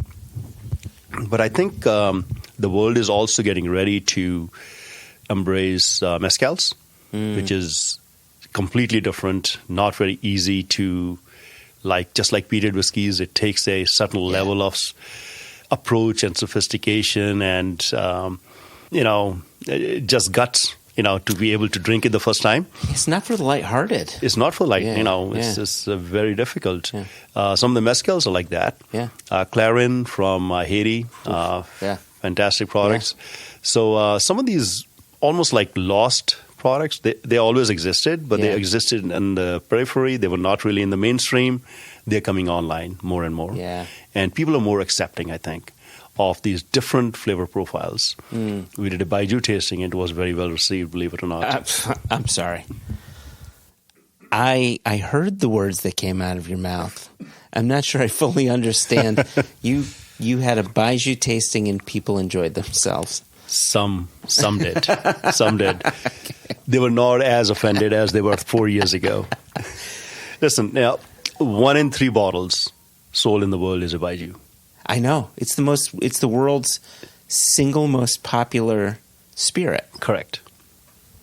It's wild, but it's I've told you this before, and I don't mean to insult the producers of or the lovers of Baijiu, but the 2 words that come to mind when I think of it is yak sweat. Yeah, I don't know what yak sweat is like. I but know. I think it's like Baijiu. Yeah, so that's the thing. There's so many different nuances, and sometimes it just takes an approach. For me, it took Dr. Bill Lumsden to kind of show me the way. Yeah. So you will eventually like Baijiu. Yep. I don't doubt You're just not there yet. Yeah, I don't doubt it. Yeah. Yeah.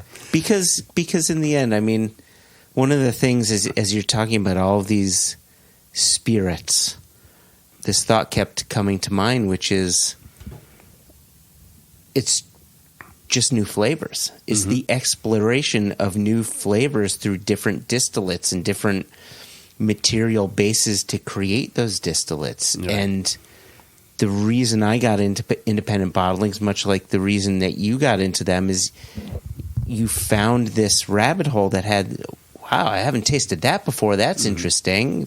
Macallan usually does their stuff in sherry cask. This is in bourbon. That's interesting. You don't get to taste that, right? Right. And then mezcal, and then clarin, and then some of these high ester rums and pisco. And so, yes, I agree. Like, there are people like you and me, and there's more of us than we know, who will hit a wall and they say, what's new? Mm-hmm. And they just need good people like yourself or the producers or their distributors, whoever, to help sort of bring that, let it boil to the top. Right. And you're absolutely right. You need champions, for these products.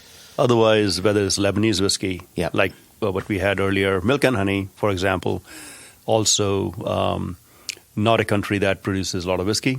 Israel, they're coming out there and they make some really fantastic whiskeys. In the last 3 or 4 years now, they've been in the U.S.? A bit more than that. That they've been in the U.S.? No, so M&H officially launched in 2020. Like their single malt whiskey. They've released spirit beforehand. I see. But official whiskey, 2020. 2020, okay. England, they're producing some great single malts now. Very interesting single malts. Different. They're not in Scotland. They wouldn't be called Scotch, many of them. Yeah. Right? Or they'll be called grain whiskey. Well, they'd be single malt English whiskey. Yeah. Or in the case of Filey Bay, single malt Yorkshire whiskey. Yeah, so that is fun. Yeah. That's fun because now you're taking something which is a single malt in essence, because it's made in single distillery, is 100% malted barley, but the production method involves a column and a pot. Or something along those lines. And then in Scotland, it wouldn't be called a single malt. Correct. It would be a single grain. They would call it grain, yeah. But in England, they're calling it single malt. Much like Penderyn, right? Who has the Faraday still, which is a combination of a pot, a column that sits atop it, and then a column to the side of it. Those are the European rules and regs. Yeah, you couldn't take Penderyn's distillery, plop it in Scotland, or Spirit of Yorkshire's distillery, plop it in Scotland, and call that product single malt because of the use of that column still. Right. Yeah. But that excites me. Yeah, I mean, that's interesting cool. to me. Yeah. And also somebody who takes the time, for example, I think Cavalon uses 2 different yeast strains. You could be right. I don't know. But, I think Penderyn also, do they? Penderyn has played around. I mean, that's a very Dr. Jim Swan thing. Yeah.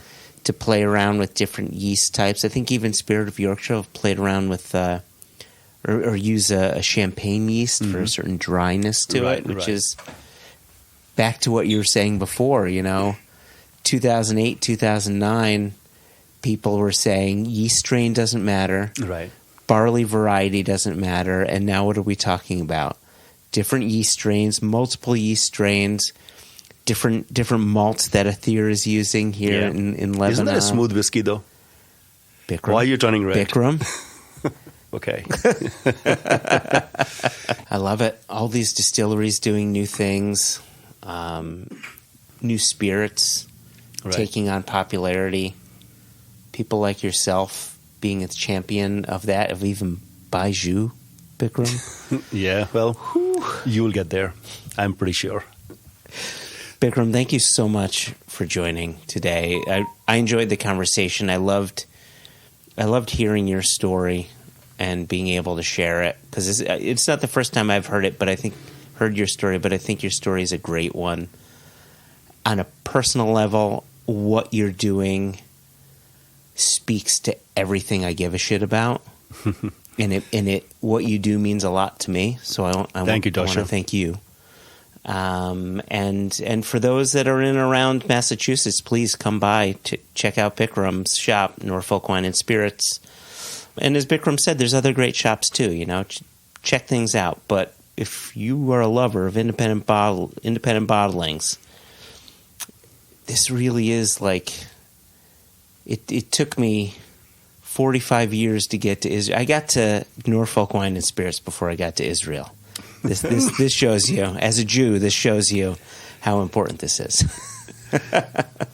That means a lot, Joshua. Thank you very much. And, thank you for having me here. And also, I must say that you are a true champion also. And I have learned so much over the years from you about independent bottlings and just sharing different ideas. So cheers. Thank you. Thank you. Cheers.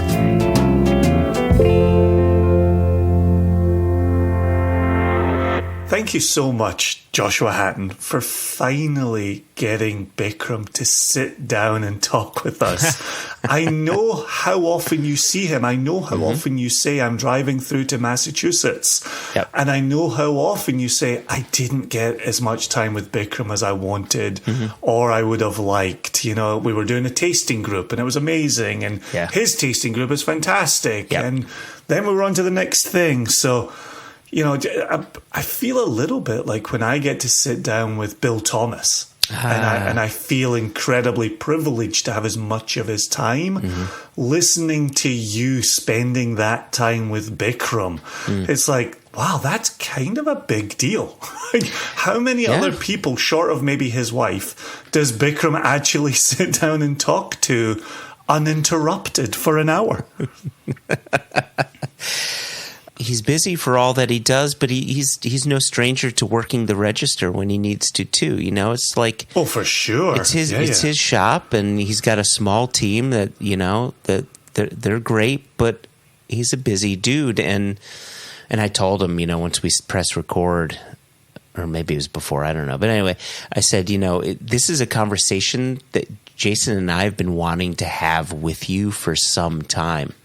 And yes, he's a busy guy, but I'm a busy guy, but here we are. We finally had it, and I think with many people, I think this is the first of a few conversations that we'll have, especially as DTC. If things do start coming to fruition and laws start changing, who knows if they do? I know there's a lot of lobbying for it from many parties. These are the people at the front lines, right? And we want to hear it from those that focus on independent bottlings or esoteric spirits. And we also want to have the people that focus on selling Bud Light and Natty Ultra and whatever. To that point, actually, I wanted to revisit something that struck me in the interview, which fits so many of us who are into single malt Scotch, single malts, independent bottlings, is we have come to this as another passion, right? People have come from comic books. People have come from CD collections. Yeah. People have come from the wine world. Here we're listening to Bikram talk about having this passion for Belgian beers. Yeah. Right? Yep. And so I don't, certainly within our cadre, within our ilk, you and I spend a lot of time speaking to people who are a lot like us, where they didn't get into this because they thought they would make their fortune on it. They got into this because they were evangelists and they wanted to tell the story of it. Yep. And they wanted to get other people enthusiastic about it. And I don't want to go too far into the point today. But as we look around our industry, I think the corners of our industry that make us most upset are the people who now see how to game this system and make a quick buck on it. Yes. And we've talked previously, the price of casks has increased. The availability of casks has decreased. The ability to use a Scottish distillery name is under attack. A number of the big producers are saying, no, you can't use our name on that. This is a different industry, and to hear someone like Bikram who says, these are my bottles, these are the distilleries I'm passionate about. He and I have our shared passion for Lechig, which is going through its own. It's not quite to the papification of Springbank or Ardbeg yet, but it's sadly on its way. It's getting right. there. So is Glentalker's. I look at Glentalker's pricing every day, and it just makes me cry. And here's Bikram, right, who remains passionate, enthusiastic, focused on the liquid in the bottle that he can evangelize, that he can tell other people about and get them excited. And to that point, the tasting group that he heads up, that you've poured for, is an enthusiastic group that you always speak highly of. You are always complimentary. And I don't think you have to go too far from Bikram to see why they're so enthusiastic and why they're so passionate. So, kudos to Bikram. He is one of my favourite people in this industry. And as you said before the interview, it's been 7+ years that we've wanted to get him on here. And finally, we got him to sit down long enough, and you had a chance to sit down long enough to talk to him. So kudos all around, and let's see where this conversation goes in a changing industry.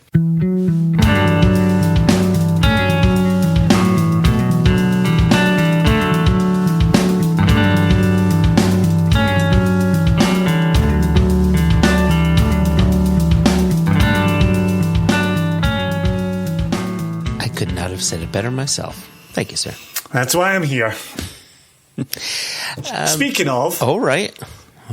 Why are you here? There's another reason you're here? No. Speaking of being passionate about whiskey and whiskey worth talking about, I feel like we're going to skip right past the news segment and go into a little blind tasting. Oh, man. I love it when great minds think alike. I mean, granted, mine's the great one, so it's nice that other minds think alike as well. Because I'll tell you, who was I on the phone? I was on a call earlier with our mutual friend Chris Udy, and he had said Mr. Udy, and he had said, I've stopped drinking whiskey. And I paused for a second there, and I just let that hang in the air a little bit. He says, "Let me rephrase that. I'm just taking a little break, right? I just need to take a little break from it right now."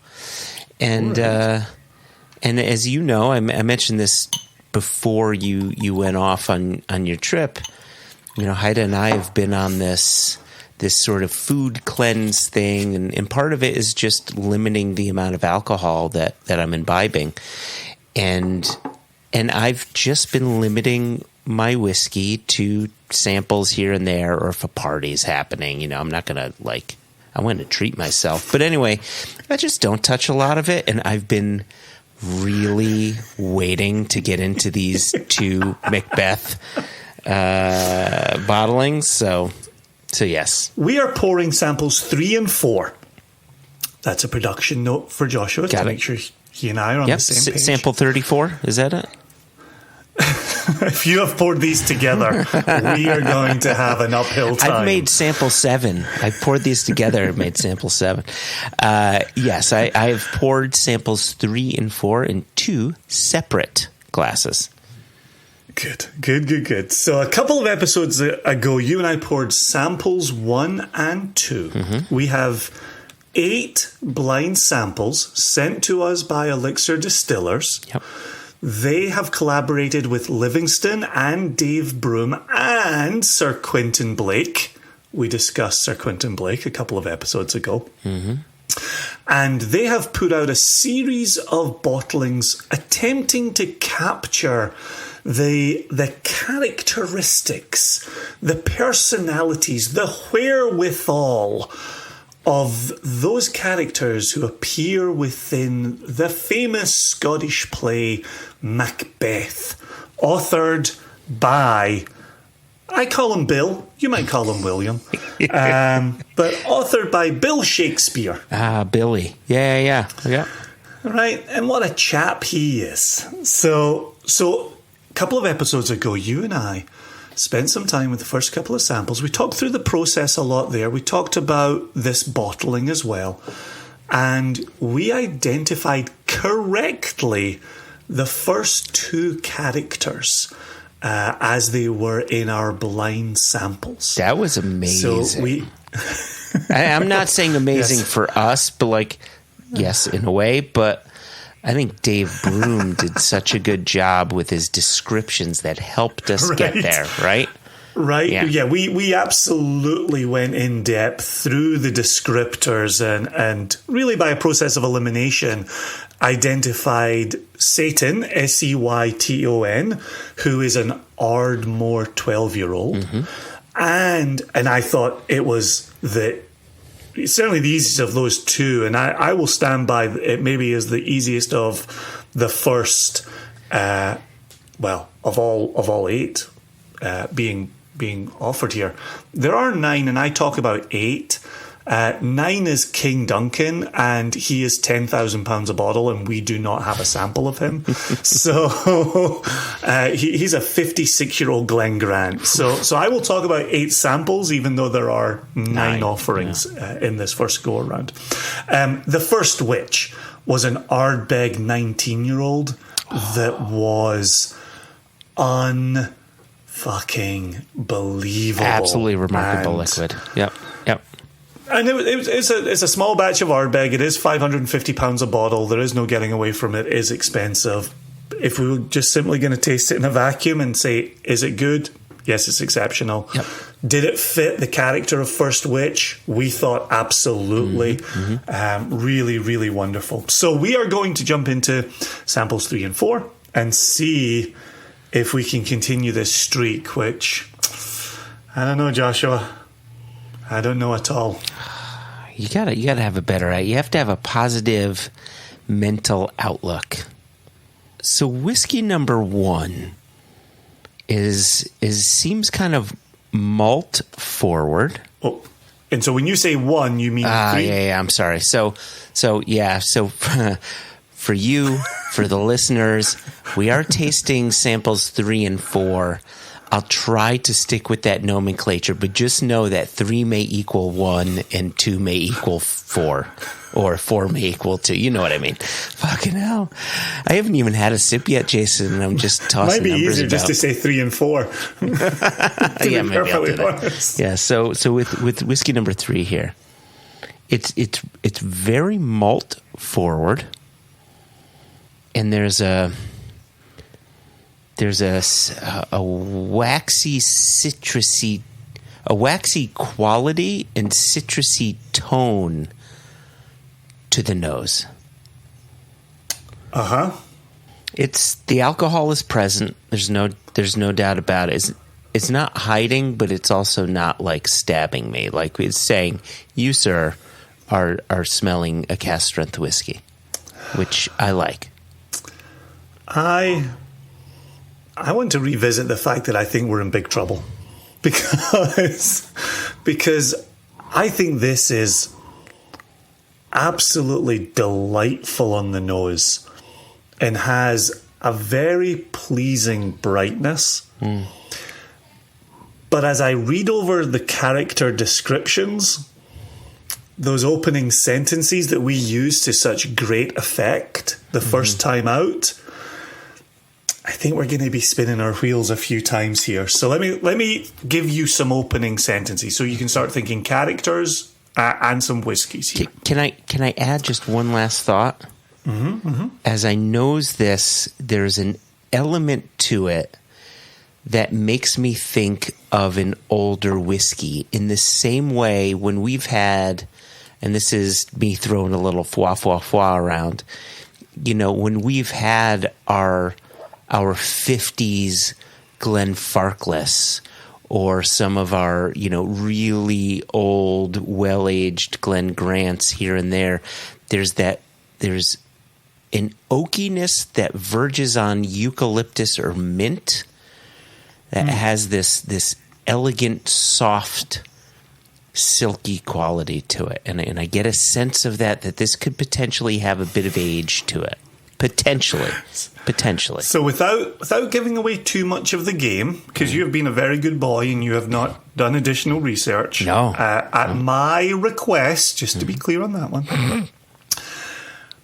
of these 8 samples, of which we have tasted 2, which leaves us 6 samples. That's my math, yeah. 4 of the 6 samples are 31 years old. So there you go. All right. So, okay. That is, wow. 4 of them are 31 years old. Okay, so. Remember when I said we were in a little bit of trouble and you said, come on, buck up that mental attitude? That was the information that I had at my fingertips. Where I was like, oh, now it's going to get tough. So here's the characters, okay. Right? And again, the good news is we were reading all 8 the last time. We're down to 6 this time. Okay. So we have got Lady Macduff, opening sentence. A gentleness of manner and vulnerability is what you find on first acquaintance. Here comes Menteith. Maturity brings forth a relaxed air. Here's Angus. Quietness can be an asset. Here's First Ghost. Dismissed too easily. The eyes move away, daring to doubt the spirit. And the ghost ones, those are the whiskeys from shuttered distilleries. Correct. Yeah, okay. Correct. And then closing out with Bloody Sergeant. The rough hemp of the tunic stiffened with clotted blood. The wearied walk through the thickened glower of autumn woods. That's not sample number 3. We have found our first character to eliminate. Yeah, I don't think it's sample number 3, and I've nosed sample number 4, and I would minus that. What was the last bit on the Bloody Sergeant? Glower of autumn woods. So on sample number 4, I get a hint of that autumnal hint to it, but everything prior, which is like blood-soaked, blah blah, whatever. No. So I don't mean to say that to Dave Broom's notes, but it doesn't fit. So here's the rest of the sentence. Okay. Surviving on a diet of acorns and stewed tea. Yeah, right? That's not going to be it. No, I think for this round with samples 3 and 4, we can rule out the Bloody Sergeant. You're only meant to rule out the Bloody Sergeant. Right, we also have the First Murderer. I overlooked the First Murderer. Okay. Pallid with a reek of wood smoke and tallow candles. Okay. What's pallid? What's pallid mean? Pallid. Is it like a paladin? It's like a 12th level paladin with like a 17 charisma. He may have a Vorpal sword and just like plate armor. I had a better job knowing what pallid meant before you started talking about whatever you just talked about. Pallid is pale, kind of washed out. Okay. All right. Yeah, that makes good sense. Oh, so read that again then. Pallid with a reek of wood smoke and tallow candles, salt sweat on the brow, lean-shanked yet muscular, downtrodden, dismissed and angry. A denizen of the darkest taverns. Yeah. For a few coins, as night falls, a throat will feel its bite. A child will die. Money runs thicker than blood. I think I'd rule that out for both of these. There's an elegance to both of them, like when we have a dirty whiskey, we're like, oh, that's filthy, right? And I think like First Murderer, The Bloody Sergeant, like I'm not getting any really good bad guy feel to this. You know what I mean? There's an austere quality. There's a gentle quality to both of them. Now, I haven't sipped any of this. It looks like you've had a couple sips here and there. I have. Yeah. I have. I am presently torn. So here's the rest of Lady Macduff for you. A gentleness of manner and vulnerability is what you find on first acquaintance. At home among spring orchards and drifts of honeysuckle, the troubled world seemingly unknown. But there are deeper layers to test you, a firmness of resolve, a steel at the heart. The tongue may seem sweet, but can also be cutting. Do not be deceived. Those are great. Those are great whiskey notes. Those are great Lady Macduff notes. That is beautifully, beautifully said. Wow. Sample number 3 has a remarkable palate. Like it is. It over. Does it overload you? It's no, not me. If the me was me, no. If the me is one, I don't have an answer. It's not over. So here's what's happening, right? On the nose, remember, like for me, it was that soft, gentle oak. It was that citrusy quality. There was an impression that this liquid spent longer in the cask. I'm assuming 31 years old based on the numbers that you gave me earlier. But then when I taste this, the whiskey takes a complete left turn. Not a complete left turn. It takes a left turn. But it's like one of those things, like you've taken a left turn and all of a sudden you are in Times Square. Like all the lights are on, everything's flashing. Like the hints of fruit on the the hints of fruit on the nose went on to full bouquet of fruits on the palate. I'd be okay with you saying that. The thing that I keep returning to is that each of these samples has significant heft. There's a weightiness to the nose, despite being bright, despite being fruity, right? Listen to this. So that was Lady Macduff that I gave you. Here comes Menteith. Listen here. Maturity brings forth a relaxed air. This is now a life of ermine, the satisfaction of sweet meats and spices, fruits and flowers. Yet for all the damask rose and sandalwood, at the core lurks a hint of smoke. Comfort pushed aside and darkness embraced. The muscles flex anew, power grows. It will act. That's not number 3, is it? That is not number 3. Can you... Oh, wow. Number 4 is doing something to my palate that I've experienced in a more dramatic way previously, and you have too. It's this build of spice on the finish that reminds me a bit of Tor Mordor, right? That classic, was it 1984 bottling by Whiskey Broker? Wow. Yeah, 4 and 3 are distinct on the palate. I think, again, when you'd said it a moment ago, the fruit and the floral from the nose on sample 3 really come into their own on the palate. Number 4 really goes into this spice route. You know, I don't want to say sandalwood because I just read Sandalwood by Dave Broom, but there's a spice and wood happening on 4. So let's see. So I think right now, just given that it's at the top of the sheet and we read it for Lady Macduff, I think Lady Macduff is in the driver's seat for sample number 3. Agreed. Yep.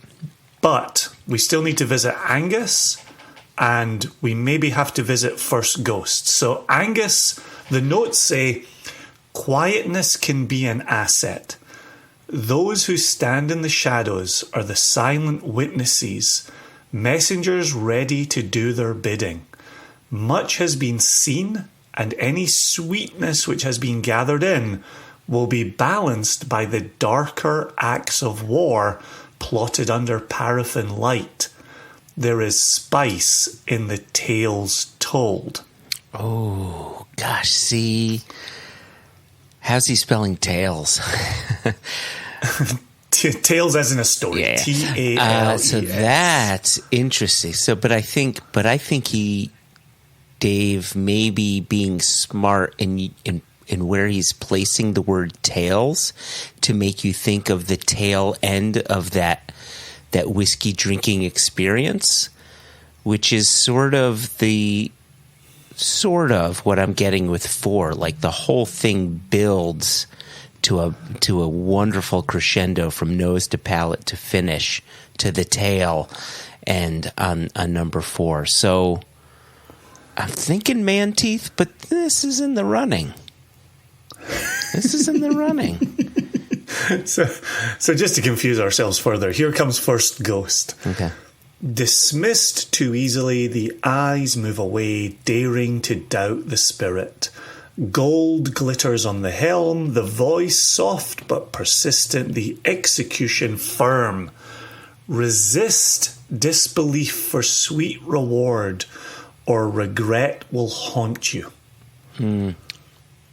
Well, I mean, all of those words make me think he's describing a beguiling spirit, which I would say number 4 is a beguiling spirit. It's kind of reminds me, not directly, but the way that Highland Park talked about their Loki release, where it was, is it doing this? Is it doing that? Loki is the trickster kind of thing. And while I didn't particularly love that whiskey after Thor came out, I can draw similarities between how Highland Park described Loki and how Dave Broom is describing, what was the character again? First Ghost, and how this sample number 4, how that ride has been. It's a bit all over the place, but in a good way. What do you think about First Ghost descriptor for sample number 3? So, give it to me one last time. Dismissed too easily, the eyes move away, daring to doubt the spirit. Gold glitters on the helm, the voice soft but persistent, the execution firm. Resist disbelief for sweet reward, or regret will haunt you. Yeah, there's a problem with it could go to a bunch of things, I guess. Yeah, that one's tough. That's a curveball. Right, it's a curveball because what are they doing? They're each expression is meant to create this wonderfully complex experience, and those descriptors tell that story. So that's going to be a tougher one. I'm still on Lady Macduff for number 3. I want to commit to that. I think it fits the best. Who else? Are we missing anybody else? No. So we've got the 2 we selected in the prior episodes, Satan and First Witch. Mm-hmm. We've essentially ruled out the Bloody Sergeant and the First Murderer. Mm-hmm. So that's brought us down to 4. And of those 4, we've looked at Menteith, Angus, Lady Macduff, and First Ghost. And I just can't help but think number 3 is Lady Macduff. Yeah. Just to read that paragraph again. One last time, please. As we taste, a gentleness of manner and vulnerability is what you find on first acquaintance, at home among spring orchards and drifts of honeysuckle, the troubled world seemingly unknown. But there are deeper layers to test you, a firmness of resolve, a steel at the heart. The tongue may seem sweet, but can also be cutting. Do not be deceived. So I'm going to say 2 things. A, I really do think that this is Lady Macduff. B, this fits my palate so well that I'm not blowing smoke. This is currently in the running for Whiskey of the Year for me. Like, it's ticking the boxes. I'm loving this. I really am. That's so interesting. I don't know if anything's going to top the Ardbeg 19-year-old First Witch for me. No, yeah, that's a good point. But yeah, no, that's but right, like we've talked about it before. What's my favorite SCN bottling is a fruity, spicy Daluane, right? No peat, right? So anyway, yeah, I tell you, as I finished up those notes and felt quite convinced by our selection, I took a longer taste of it and filled my mouth with more liquid than I had previously, and got it quite spicy through the mid palate and through the close, which could be a steel at the heart, right? That might also be the tongue may seem sweet, but also can be cutting, right? But it also still has me looking at Menteith, which is maturity brings forth a relaxed air. This is now a life of ermine, the satisfaction of sweet meats and spice. Yeah. See, that's... I don't find that as much up front, right? No.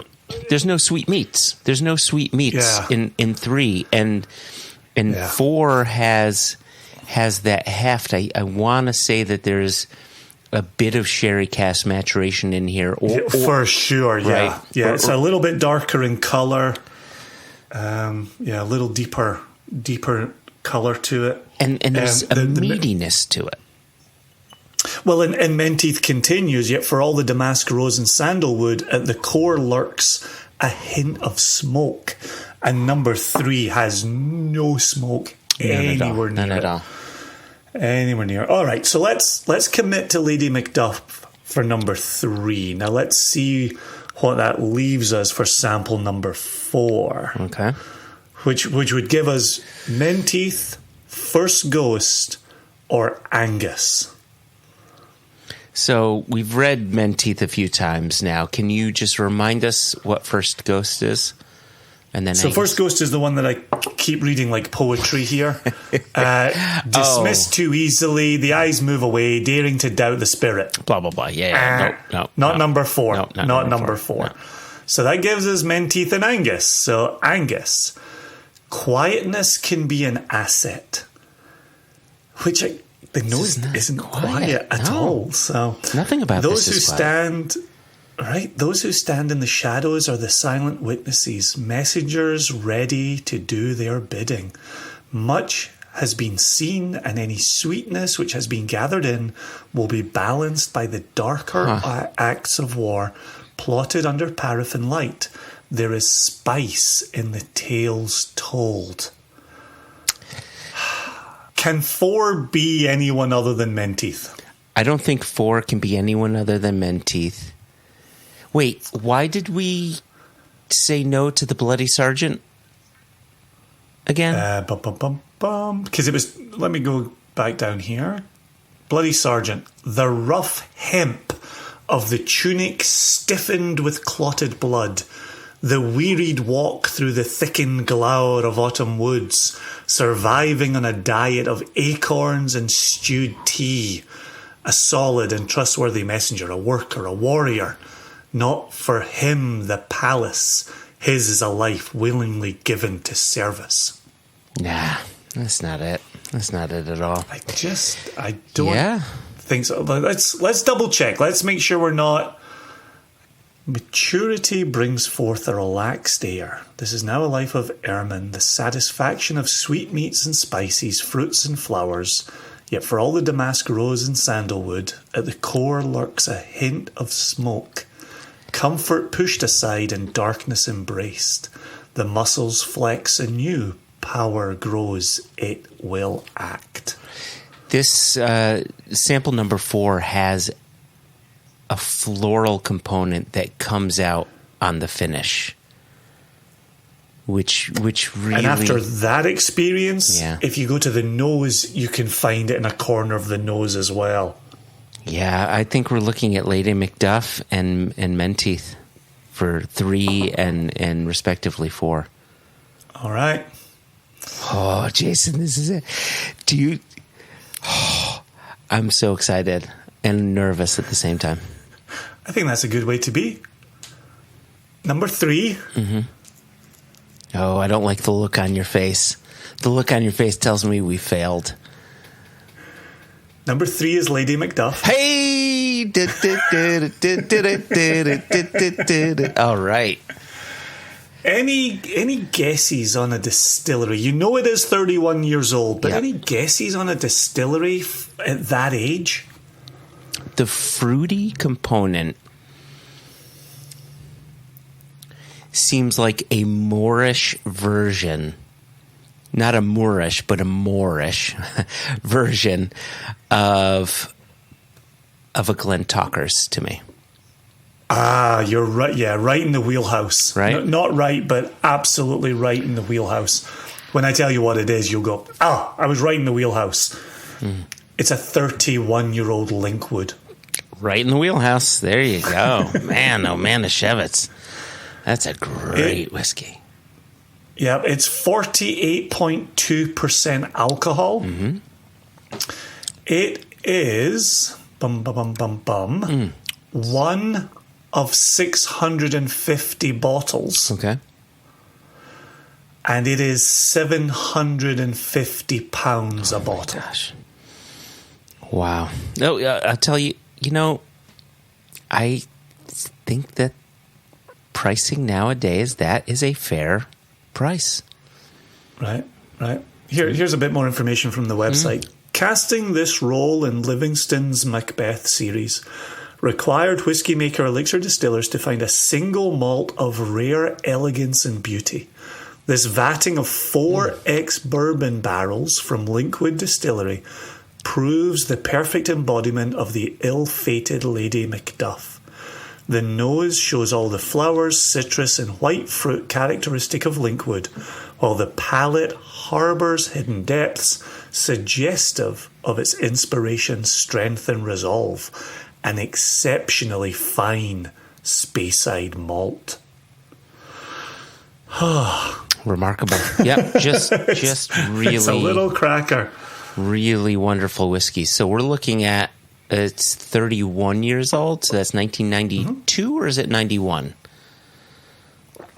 To my knowledge, they haven't revealed a year. Okay, that's all right. Yeah, wonderful. That really is in the running for my whiskey of the year. I love it. So what gave me pause, Joshua, is we are 3 for 3. There you go. We're not 4 for 4. We're 3 for 3. Okay. We are 3 for 4. Oh, yeah. 3 for 4. Wait. Oh, shit. Okay. God damn it. See, that's the face I was making. So sample number 4 is Angus. Read Angus again, then? Quietness can be an asset. Those who stand in the shadows are the silent witnesses, messengers ready to do their bidding. Much has been seen, and any sweetness which has been gathered in will be balanced by the darker acts of war, plotted under paraffin light. There is spice in the tales told. But god damn it, didn't I say, is he giving a hint with the use of spice and the word tale, as in that being the finish? And I had said the spice on the finish reminded me of Tor Mordor, where it just increases. Shit. All right. I'm really curious. I'm saving the remains of that bottle because I'm curious to put that next to Menteith when the time comes. So Angus. So now that you know that number 4 is Angus. Yeah. Do I get to guess? As we've said all along, it is 31 years old. Do you have a distillery in mind with sample number 4? The only distillery that's ever had a growing spice in the way that this one does, for me, has been Tormore. Mm-hmm. And so I'm gonna take a total shot in the dark and say that it's Tormore Distillery. This vatting of 4 first fill bourbon barrels is a fantastic example of rich, weighty 1990s blank. More than 3 decades in American oak has created a concentrated and full-bodied dram with satisfying notes of panettone, candied peel, and banana. It is 54.6% alcohol, 750 pounds a bottle, and comes from the Glengarry Distillery. Oh, that's interesting. What year was... okay, so it was 31 years of age, right? So this will have had peated spirit, but Glengarry, like, there was no rhyme or reason to how peated their barley was or was not peated. But there's a note that I've gotten in most peated Glengarrys that I'm not getting here, and it's that fresh jalapeno note. Not the spice from it, but the vegetal sweetness. That's interesting. Just like sample number 3, take a bigger swig of number 4. Okay. And let it coat your palate and go through the finish. Because that spice that we keep talking about reappears or continues to appear on those larger swigs of this. Yeah, but then there's certain elements that I'm like, that I say, oh yeah, that is Glengarry, right? And now it's the power of the blind tasting, right? isn't it? Amazing. Yeah, Angus on that one. Huh. I did not see that coming. Yeah, it's a great whiskey. It's for me, it's not one of those ones that you just sit down and relax with, but it's one of those ones that you say, it's a bit of a special occasion, and this is just something you have to try because it's going to take you on a bit of a ride. I was expecting some refill sherry in there, weren't you? Absolutely, yeah. 31 years of first fill bourbon.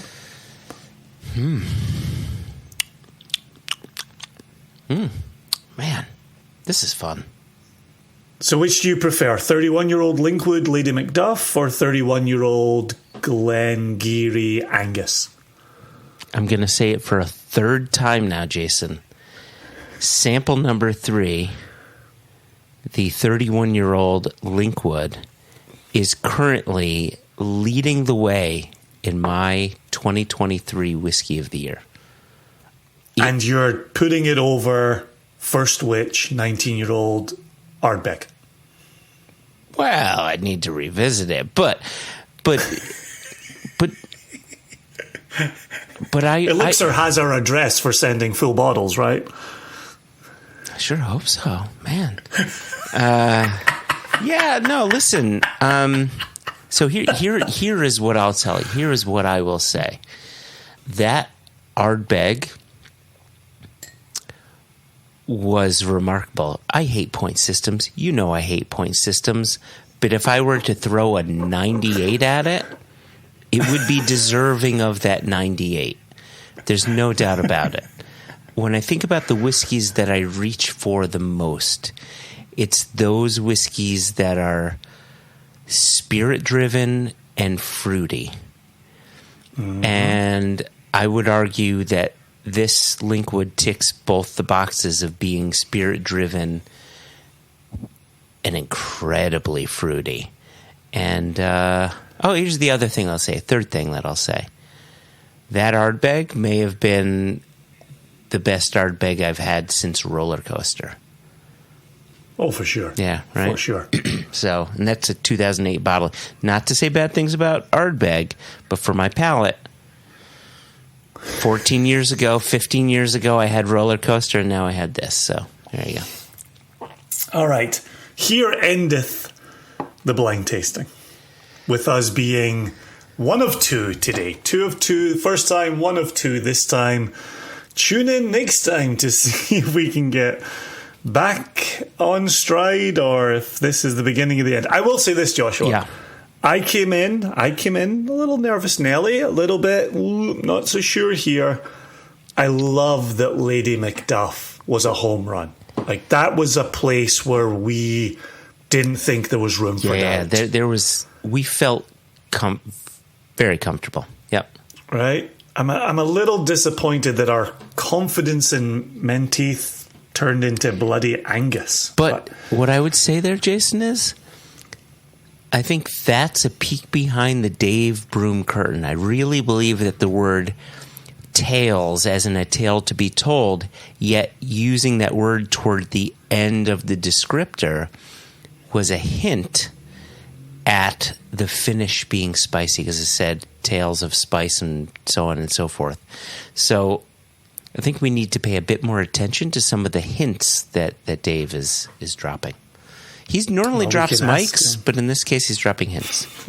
And the next time he picks up a One Nation Under Whiskey mic, we can ask him whether he meant all the hints that you're picking up on, or whether this is you playing the record backwards.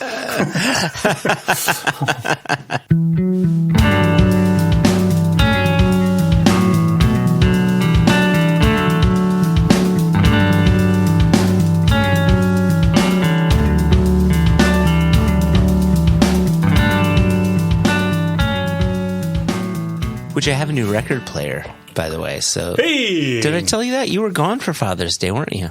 Oh no! You were doing fatherly duties. I saw you. You and I were together on Father's Day. Yes, we were. That was the closing Sunday of Zev's bar mitzvah weekend. Yeah, for Father's Day, Haida and the girls got me a new turntable and an amp, and now we have a record player in our living room, and Haida and I have just started hanging out in our living room listening to records. Awesome. There you go. Awesome. Smoking bongs and eating brownies. Doing bong rips. Fucking eating fucking dum-dums or King Kongs or ding-dongs. Takis are the way to go. Takis are the way to go. So listen, we don't have any emails today, and we didn't have any news today, but we did have emails come in, and we'll get to them at another point. But if you would like to send us an email, which we will get to, I promise. This was just a slightly longer episode because we had a bit of a catch-up. I urge you to write in questions at One Nation Under Whiskey, whiskey spelled without an E, of course, and ended in .com, of course.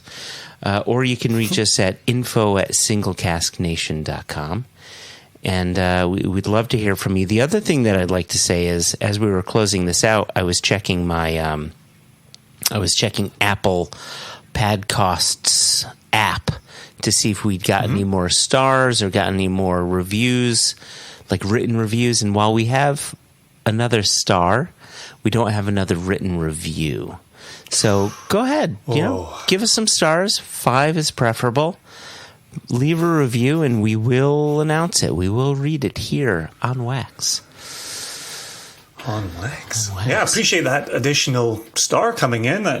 You said we've got an additional star, like someone gave us a 1-star review, or we've got an additional just another review that another review that was just stars. I think that it may have been a star-bellied Sneech who left the review. I could be wrong. Gosh, we'll have to do further research. Oh, wait a second. We don't do further research. We will never know.